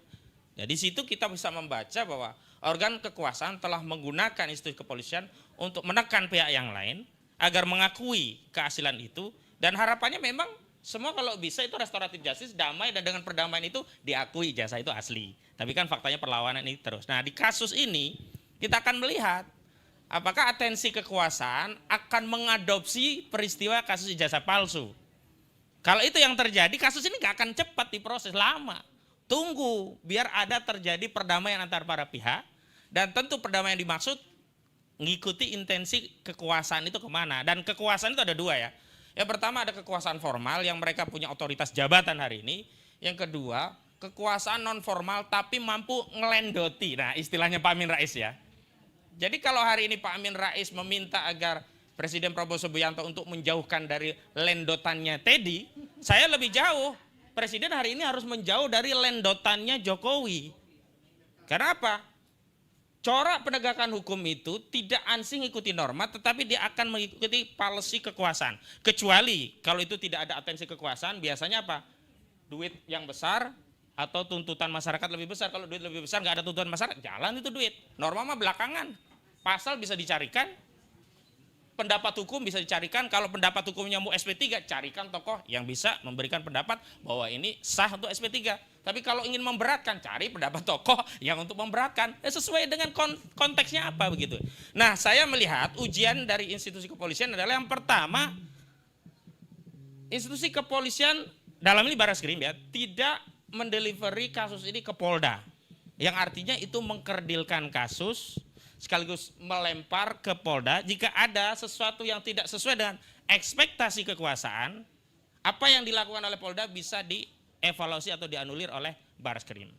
Beda kasusnya kalau ini langsung tangani polisi di Barreskrim, tetapi bertentangan dengan kehendak publik, nggak ada exit strategi untuk melegitimasi. Karena kekuasaan termasuk institusi negara itu juga selain dia bicara tentang motif kekuasaan terhadap upaya penegakan hukum itu condongnya kemana, dia juga tetap akan ingin reputasi institusi itu tetap bagus. Jadi nggak mau juga dia mengorbankan reputasi. Tapi dalam kasus ini saya sudah melihat tidak bisa mengambil dua-duanya. Reputasi tetap ingin dianggap baik, tapi penegakan hukumnya condong pada atensi solo, misalnya demikian. Harus tegakkan, nggak bisa kemudian mengulur-ngulur waktu ya, sehingga nanti akan ada proses kasus ini dihentikan, bahkan apalagi mengambil modus di kasus ijazah palsu diselesaikan dengan restoratif justice, karena memang di KUHAP yang baru itu dimungkinkan ada restoratif justice. Saya tidak mendahului Pak JK, tetapi dalam konteks tujuan PSI akan ya mendorong ini perdamaian lewat Pak JK dan ujungnya restoratif justice perdamaian, saya ingin tegaskan secara hukum memang Pak JK sudah tidak punya kewenangan lagi terhadap kasus ini. Karena kasus ini bukan Pak JK yang melaporkan dan deliknya delik umum. Dan bahkan para pelapor 40 ormas ini juga tidak punya kewenangan untuk berdamai dengan terlapor. Karena korban dari dampak video editingnya itu adalah masyarakat luas. Sehingga resikonya bagi pelapor kalau mereka sampai berdamai dengan PSI, justru mereka yang akan dianggap berkhianat kepada publik. Gak ada pilihan ini. Nah cuman apakah bisa cepat atau ini macet karena target politik tidak bisa dipenuhi seperti kasus ijazah palsu sampai setahun lebih. Jadi harus siap juga kita kasus ini juga sampai 2029 juga nanti gitu. Tapi yang jelas kasus ini memang benar, ini blunder bagi PSI. PSI telah bunuh diri karena apa? Ini pasti akan menggerogoti elektabilitas PSI. Padahal sekali lagi, kalau dalam konteks politik itu ada dua hal yang berbeda. Pertama tentang bagaimana calon itu bisa dicalonkan, memang kendalinya ada partai. Tapi pemenangan calon itu partai tidak terlalu signifikan, justru relawan untuk opini dan sebagainya. Makanya ketika partai mengusung capres, dia masuk pemilu pilpres itu bersamaan, maka partai itu cenderung tidak terlalu sibuk untuk mengkampanyekan capresnya, tapi lebih kepada caleg-calegnya. Kenapa? Dia ada kepentingan yang terbelah. Apakah caleg dulu daripada saya ngampanyein pilpres, partai saya nggak lolos parlemen, rugi di saya. Tetapi kalau relawan bisa gaspol. Disitulah kemudian relawan kenapa mereka dapat kompensasi menjadi komisaris lah dan sebagainya. Karena ya peran politik itu yang kemudian diapresiasi dengan jabatan publik melalui komisaris. Saya mau tanya, apa hubungannya Grace Natali dengan Mind 8 itu? Apa keahlian Grace dalam urusan pertama? Kan kagak ada. Apa urusannya Ade Armando dengan listrik? Memang kalau Ade Armando berkomunikasi, listrik langsung tersengat naik ya 220 volt jadi sekian volt gitu. Atau ya arus DC bisa dirubah menjadi arus AC atau sebaliknya karena komunikasi listrik yang luar biasa dari Ade Armando kan gak ada hubungannya. Yang jelas dia ditempatkan karena peran politik untuk memenangkan dalam pilpres. Nah, dampaknya justru bukan lagi pada institusi. Saya yang khawatir terjadi apa yang disebut sebagai unlegitimate dari fungsi negara. The false state. Negara gagal diantaranya tidak mampu menegakkan norma yang itu diakui bahkan diyakini sebagai kebenaran. Nah kalau norma-norma hukumnya itu sendiri terdelegitimasi dari tindakan aparat yang selalu saja tidak menegakkan norma sesuai aturan tapi berdasarkan kehendak kekuasaan dan sebagainya, dampaknya nanti orang bener, nanti kalau ada konflik di tengah masyarakat nggak usah lapor polisi lah, kita selesaikan saja. Nanti pinjam dukun ya mungkin dikirim tenung gitu ya, kasih deh dia kaca, beling atau paku begitu. Atau selesaikan dengan cara meminjam seorang yang mengatakan jaga mulutnya, hati-hati. Mungkin bisa diselesaikan dengan cara itu. Atau dengan cara yang lain. Sudahlah, ya cinta ditolak, dukun bertindak. Kamu pasti jadi milikku. Mohon dijelaskan kepada saya dan kami semua. Mungkin karena saya tidak paham dengan mengapa itu menjadi persoalan. Masalah ini diserahkan ke Polda itu maknanya apa? Mengapa itu Bung Aka begitu concern? Bacaannya seperti apa sih Bung? Ya, dari sisi kewenangan memang bisa ya dilakukan penyidikan oleh Polda maupun Polri. Kalau Polda karena wilayah hukumnya melingkupi wilayah yang memang jadi kewenangan Polda. Kalau Polri di seluruh Indonesia bisa. Cuman nilai strategisnya menjadi berkurang, seolah-olah ini tidak menjadi atensi publik. Dan ini adalah bagian dari cara untuk mendelegitimasi isu yang tadinya sudah tinggi menjadi seolah-olah menjadi tidak terlalu penting. Nah itu satu hal. Yang kedua, mereka kan sedang menyiapkan rencana penegakan hukum dalam kasus ini seperti apa. Tentu target utama adalah restoratif justice, perdamaian. Nah kalau ada kesalahan yang secara kasat mata itu dilakukan oleh institusi penegakan hukum, jika itu dilakukan oleh Polda, maka setidaknya recovery-nya bisa diambil alih oleh Barreskrim. Tapi kalau Barreskrimnya yang sudah rusak, mau kemana lagi dibuang? Nah ini resikonya bagi reputasi institusi, ini berbahaya reputasi bagi institusi. Yang ketiga, ini adalah bagian dari cara untuk apa? Melemahkan psikologi pelapor. Laporan kalian tuh kecil aja loh. Kalian gak usah terlalu gede-gede, ini masalah kecil kok. Ini masalah cuman editing saja kok. Ini cuman masalah video yang sudah diklarifikasi kok. Dan kan memang sudah muncul kan klarifikasinya. Dan saya mau tegaskan memang di kasus ini tidak bisa kita menganggap ini bukan kejahatan hanya karena orang yang melakukan kejahatan itu mau bersumpah bahwa saya tidak ada niat untuk menghasut atau memfitnah Pak JK. Urusannya bukan dengan JK lagi ini. Dan keterangan orang yang bermasalah itu tidak bernilai karena kalau ya keterangan sumpah itu sebagai bukti bahwa dia tidak melakukan kejahatan, enak saja orang ya, saya nggak niat mencuri kok. Padahal dia sudah mendongkel jendela malam hari pukul 2 malam. Lalu ditanya, aku nggak niat mencuri, itu jendelanya kurang bener, cuman saya lurusin, tapi pakai linggis. Nggak bisa apa yang disampaikan Ade Armando. Kenapa? Ada teori-teori hukum yang bisa mengkonfirmasi ada niat jahat. Baik dengan sadar sebagai maksud, sadar kepastian, atau sadar kemungkinan. Malam hari mencongkel jendela dengan linggis, gak mungkin, gak ada niat untuk nyuri. Terus alasannya apa? Oh ini saya mau memperbaiki jendela. Sederhana, suatu kita ini teori di orang-orang hukum udah biasanya. Ada yang disebut dengan sadar kemungkinan. Ada orang mengirim kue tart yang akhirnya yang berdampak meninggal itu adalah seluruh tamu yang makan kue tart. Dia bilang, aku niatnya cuman yang ulang tahun kok mau bunuh dia. Enggak semata-mata. Dia harus paham ada sadar kemungkinan bahwa kue tart itu juga akan dikonsumsi bukan hanya yang berulang tahun tapi juga seluruh masyarakat. Dan Ade Armando dia harus paham ada sadar setidak-tidaknya kemungkinan umat Islam dan umat beragama yang lainnya akan marah dengan apa yang dilakukan oleh Ade Armando. Enggak bisa dia buang badan, oh saya tidak ada niat. Dan memang ya ada upaya mensimplifikasi dan mempersonifikasi bahwa urusan kasus ini hanya urusan Ade Armando, Grace, juga satu Abu Jada dengan personifikasinya Yusuf Kalla. Padahal ini bukan. Karena yang melapor bukan Yusuf Kalla dan objek yang membuat kita semuanya gaduh ini kan seluruh umat publik. Bahkan saudara-saudara kita yang non muslim juga ikut angkat suara terkait ini. Berbeda loh, dulu Ahok saja ya yang hanya satu agama katakanlah begitu, itu juga membuat gaduh dan memang harus sampai ke pengadilan. Apalagi hari ini yang disinggung bukan hanya umat Islam terkait ajaran Islamnya, termasuk orang-orang non muslim seolah-olah apa yang dilakukan ini membenarkan terjadi pecah belah pada saat itu yang dilakukan oleh JK. Padahal saat itu konstruksinya JK itu blambir. Akan menarik istilahnya saya Didu. Ini mereka mau membakar blambir, ya membakar pemadam kebakaran yang dulu sudah terbukti bisa mendamaikan peristiwa di 24 atau 25 tahun yang lalu. Itu pembacaan saya. Dan terakhir ini yang menurut saya harus katakan ini jadi ultimatum. Meminjam ultimatum yang juga disampaikan sama oleh Pak Din Samsudin. Pak Dim kan dalam sebuah acara di Partai Umat mengultimatum polisi jangan mempersoalkan orang yang mengkritik ijazah. Harusnya yang diduga palsu itu yang diproses. Termasuk dalam kasus ini juga begitu. Polisi tidak boleh terlalu melayani kepentingan pihak terlapor. Yang tentu dia akan mencari way out, exit strategi. Secara hukum pasti exit strateginya adalah restoratif justice, perdamaian.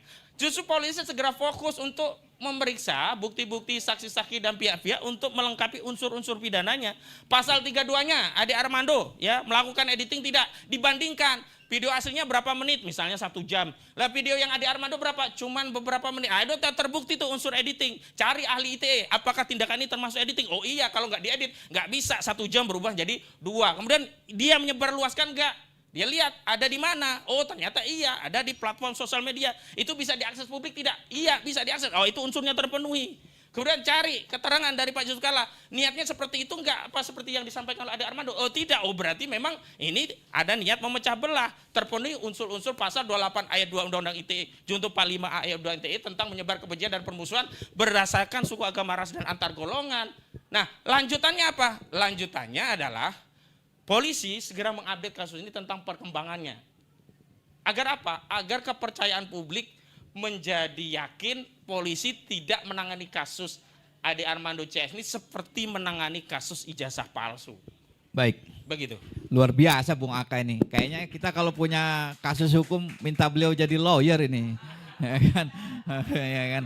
Ini terakhir saya ingin ini bersyukur kita ada Bung Eko Galgendo kan. Nah, saya agak-agak ini sedikit ya. Saya ingin penerawangan beliau nih, Pak Eko.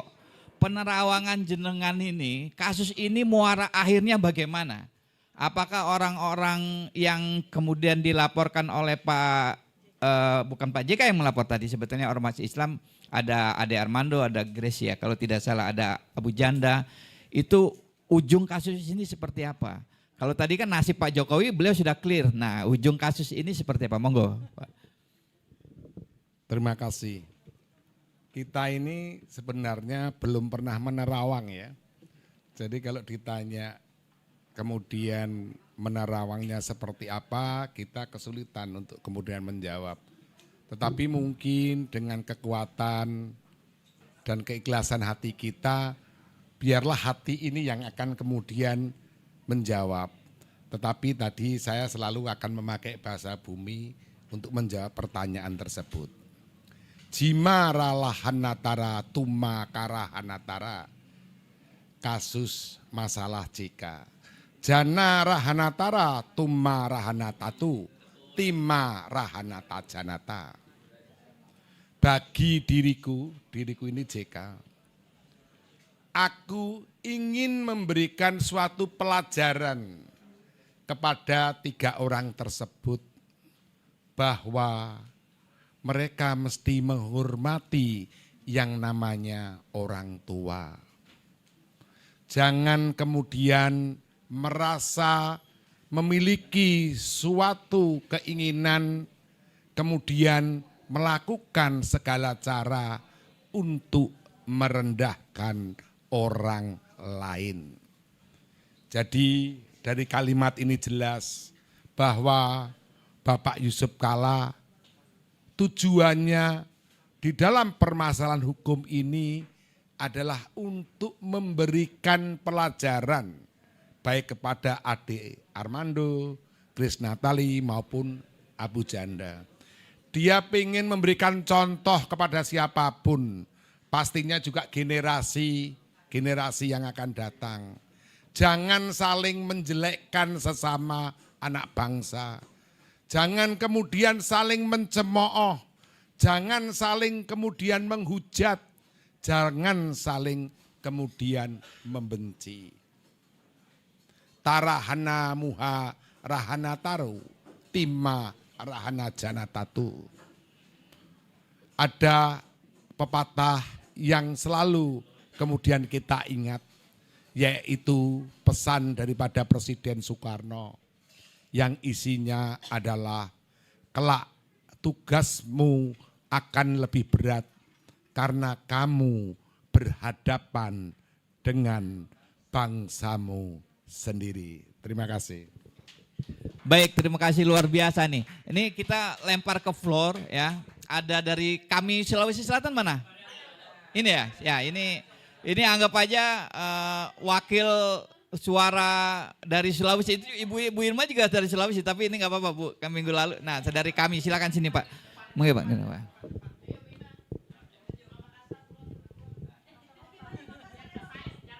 Bismillahirrahmanirrahim. Assalamualaikum warahmatullahi wabarakatuh.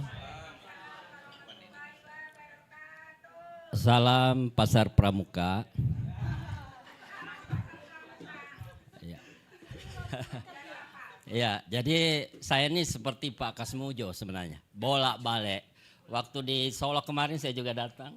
Di Polda Metro juga sering bersama Bung Eka waktu itu Bang Rismon masih dalam jalan yang benar. Ya. Jadi ini mungkin Prof Lili ya dengan Mas Eko, Pak Tarijan. Kalau beliau itu sepertinya menganggap terahnya Pak Jokowi sudah habis, kalau saya masih ragu. Ya kenapa? Sampai hari ini Pak Jokowi masih punya partai selain PSI. Dia masih punya partai coklat. Ini nih yang kita harus waspada teman-teman ya. Ya, ada Parcok ya. Apalagi ada Ibu Negara. Ada Ibu Negara yang mendampingi Pak Prabowo. Ini kan orangnya juga kan. Nah ini saya justru ragu. Apakah memang terah Jokowi sudah habis ya? Kenapa? Karena itu tadi ada Partai Coklat, ada Ibu Negara, ya, dan yang lain, ya, ya, itu yang harus kita waspada. Kemudian bagi saya untuk teman-teman kami ini dari daerah, saya luruskan sebenarnya ada satu dari daerah kami Parepare yang melaporkan kasusnya Pak JK itu. Ada di 41. Cuma kami di daerah kan tidak terblow up ya. Jadi sebenarnya 41. Kami dari kami Parepare yang pertama di daerah itu melaporkan. Nah nanti kami nasional baru keluar pernyataan. Ya mungkin malu sama daerah ya kami di daerah. Kemudian terakhir bagi saya, kenapa kira-kira seperti ini terjadi? Karena kita tidak percaya berita obor rakyat tahun 2014. Itu mohon maaf saja. Ya, mohon maaf.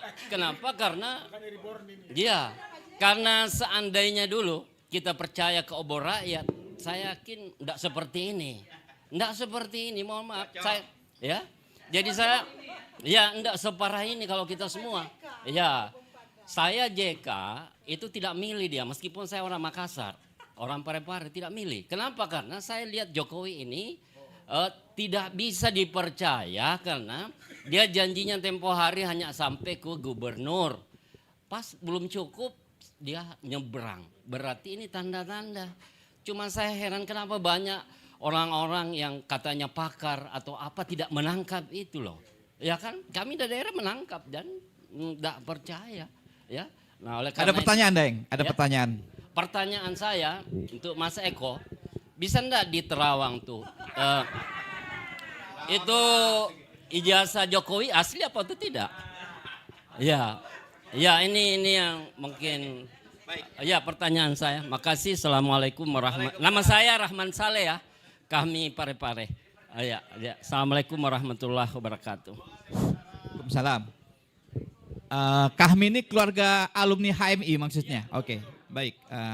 Nggak apa-apa, ini ada satu pertanyaan dari floor dari Bung Rahman Saleh. Menurut penerawangan ini asli atau enggak? Ya nggak apa-apa kan, ini namanya obrolan kan, obrolan boleh apa saja. Silakan Bung Eko.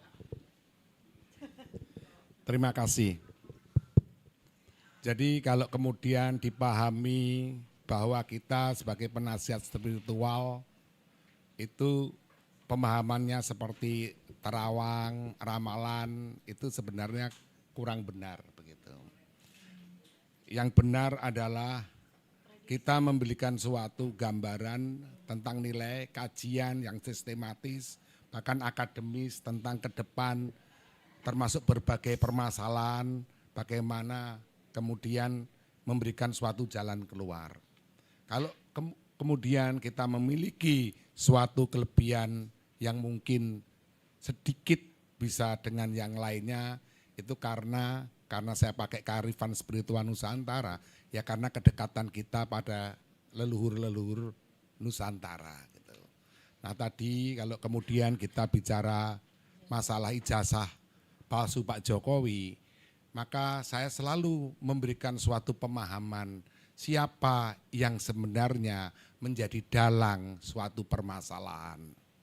Ilustrasi saya terus kemudian mengkaji dalam sebuah cerita tentang sejarah Joko Tingkir.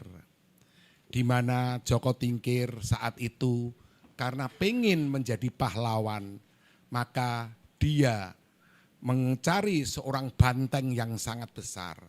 Kemudian banteng tersebut diberi binatang yang namanya orong-orong. Binatang ini dimasukkan ke telinganya. Banteng tersebut kemudian dibawa ke alun-alun. Alun-alun adalah tempat yang dekat dengan tempat raja. Sehingga kemudian banteng ini mengamuk. Ketika banteng ini mengamuk, tidak ada yang bisa kemudian menyelesaikan masalah tersebut.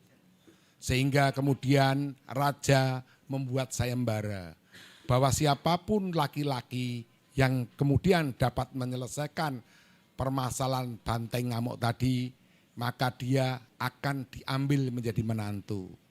Kalau kemudian perempuan akan diambil menjadi anak angkat. Kemudian selanjutnya siapa yang bisa menyelesaikan permasalahan? Yang bisa menyelesaikan permasalahan adalah Joko Tingkir sendiri. Tujuannya adalah menjadi pahlawan.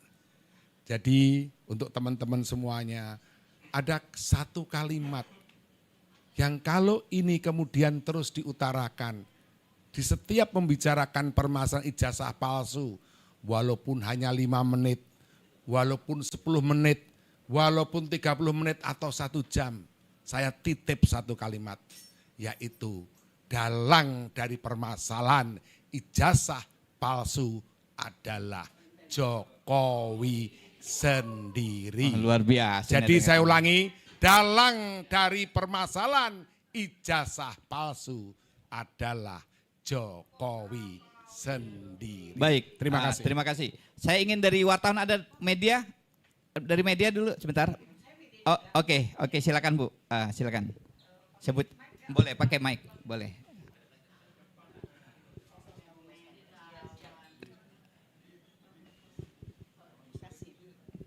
Singkat ya, Mbak.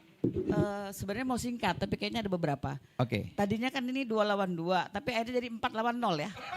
Ya itu yang di luar perkiraan, Betul kan? dinamis ini rupanya. Cuman satu untuk Pak Eko, sebagai penasehat spiritual, apakah tidak melihat, kan ini kan terah, apakah tidak melihat asal muasal dari si entah Joko Widodo atau Joko Tingkir, saya tanya saya sebut. Karena Pak, di sini ada Dr. Zul, mana ada Dr. Zul? Kemarin mereka podcast, jadi dari data kehidupan dari Joko Widodo, tamat SMA, tamat kuliah, kemudian dia ke Aceh, anaknya lahir, itu nggak nyambung Pak. Ada patahan yang kalau itu dimundurkan sesuai umur Gibran, artinya tamat kuliahnya salah. Atau dibalik, ketika tamat kuliah itu dikatakan tanggal yang disebut sekarang, umur Gibran bukan segitu. Pak, ini teka-teki yang bikin kepala kita tuh kayaknya tuh nggak mumet, sebenarnya nggak penting. Cuman saya mau bertanya, penasehat spiritual sampai di mana? Termasuk ijazah. Tadi Bapak sebut Banteng, saya yakin Banteng juga tahu ini gitu kan. Cuman maksud saya, apakah hal-hal yang dia, saya dari Bambang Tri dapat bahwa dia tidak SMA pun tidak. Apakah Bapak tidak tahu itu? Tapi saya mungkin yakin tahu. Oke. Yang kedua, sebentar. Yang Oke. kedua, Mas Tarigan, kita lupakan sajalah masalah ini nggak penting. Tetapi Mas, kemarin saya baca di media bahwa Jokowi itu punya kekayaan 30 miliar US dollar atau 510 triliun.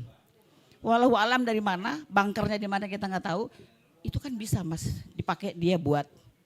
Ya, oke. Yang ketiga, Mbak Leli. Tadi kan bilang bahwa Gibran itu nggak bisa lah mau kita angkat. Kira-kira adalah kali ini tadi gitu ya, bahwa sinar Gibran tuh nggak ada lah kalau mau kita angkat. Kami setuju, bahkan kami pengen dia turun. Bantu kami, apa yang harus kami lakukan? Gitu aja. Baik. Turunkan Gibran. Baik, Makasih ya Bang. Baik, Makasih. tolong audiens tenang. Bang, hari ini nggak harus sampai jam 3 gitu, lain topiknya sama kemarin. Enggak, ini bagaimanapun juga lagi-lagi saya sudah dihubungi oleh seorang petinggi Republik ini ya kan. Harus segera close ya kan ya. Saya kalau yang nelpon udah dari kawasan gini-gini teman-teman. Kalau yang nelpon saya udah dari deket-deket Monas, saya kan takut juga lah kan gitu kan. Tapi nggak apa-apa.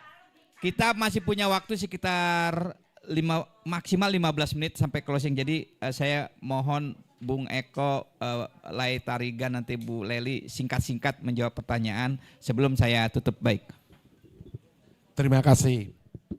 Jadi tugas kami adalah sebagai seorang tokoh spiritual mesti harus jujur dan apa adanya. Yang benar katakan benar, yang tidak benar katakan tidak benar. Saya kenal keluarga Pak Jokowi ini sejak usia 17 tahun. Kenal ibunya dengan baik.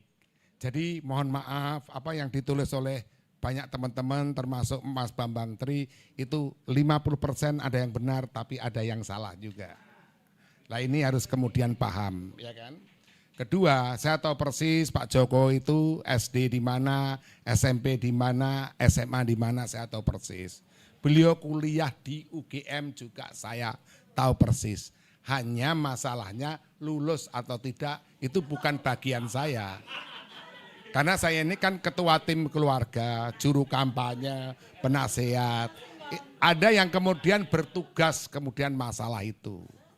Kedua, kemudian masalah Gibran, terus kemudian adiknya termasuk Kaisang, saya tahu persis itu juga putra-putri beliau. Jadi usianya juga pasti kemudian sesuai. Maksud saya apa? Bahwa kita bersama itu juga jangan mudah dibodohkan. Kita bersama jangan juga kemudian mudah diarahkan. Kita bersama juga jangan mudah dibohongi. Kadang kita masih ingat bahwa permasalahan kita bersama sebagai suatu bangsa itu ada kekuatan-kekuatan yang tidak terlihat yang ingin kemudian juga menguasai bangsa kita, yaitu invincible hand, pengen mengadu domba bangsa kita sendiri. Maka kita harus tetap menjadi masyarakat yang cerdas, masyarakat yang kemudian paham dan masyarakat yang mengerti, termasuk paham tentang rekam jejak seseorang. Sebagai tutupan saya memakai bahasa bumi. Jima rahanatara tuma miha rahanataru. Jamarahanatara janatuka. Di dalam jiwamu ada jiwaku. Di dalam dirimu juga ada diriku. Harapanmu adalah harapanku. Cita-citamu adalah cita-citaku. Bangsamu adalah bangsaku. Negaramu adalah negaraku. Dan kita semua dalam satu bangsa dan negara. Amin. Amin. Terima kasih. Bu Leli, sebelum nanti terakhir Bang Tarigan, singkat saja Bu Leli. Ya, jadi persoalan Gibran kan sudah dibungkus secara konstitusional ya. Jadi beliau sudah sah secara hukum begitu kan. Nah masalahnya selagi ada dia pasti ada Pak Jokowi kan di sana. Jadi sepertinya pemerintahan Pak Prabowo ini dibayangi dua matahari kembar. Nah jadi arah kekuasaan itu satu ke kiri satu ke kanan. Mereka-mereka yang sekarang masih menjadi relawannya Pak Jokowi nggak mungkin nggak setia pada Pak Jokowi. Tapi belum tentu setia pada Pak Prabowo. Sebaliknya juga demikian, yang ada pada Pak Prabowo belum tentu suka pada para pengikutnya Pak Jokowi. Jadi tinggal kekuasaan ini yang memutuskan.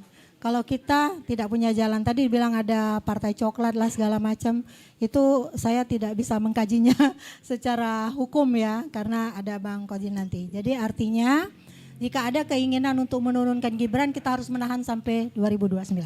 Kira-kira gitu.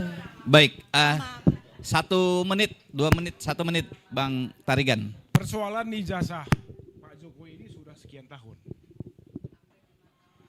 Hampir 5 tahun dan menguras energi bangsa ini. Dan kita terbelah sampai ke akar rumput soal ini.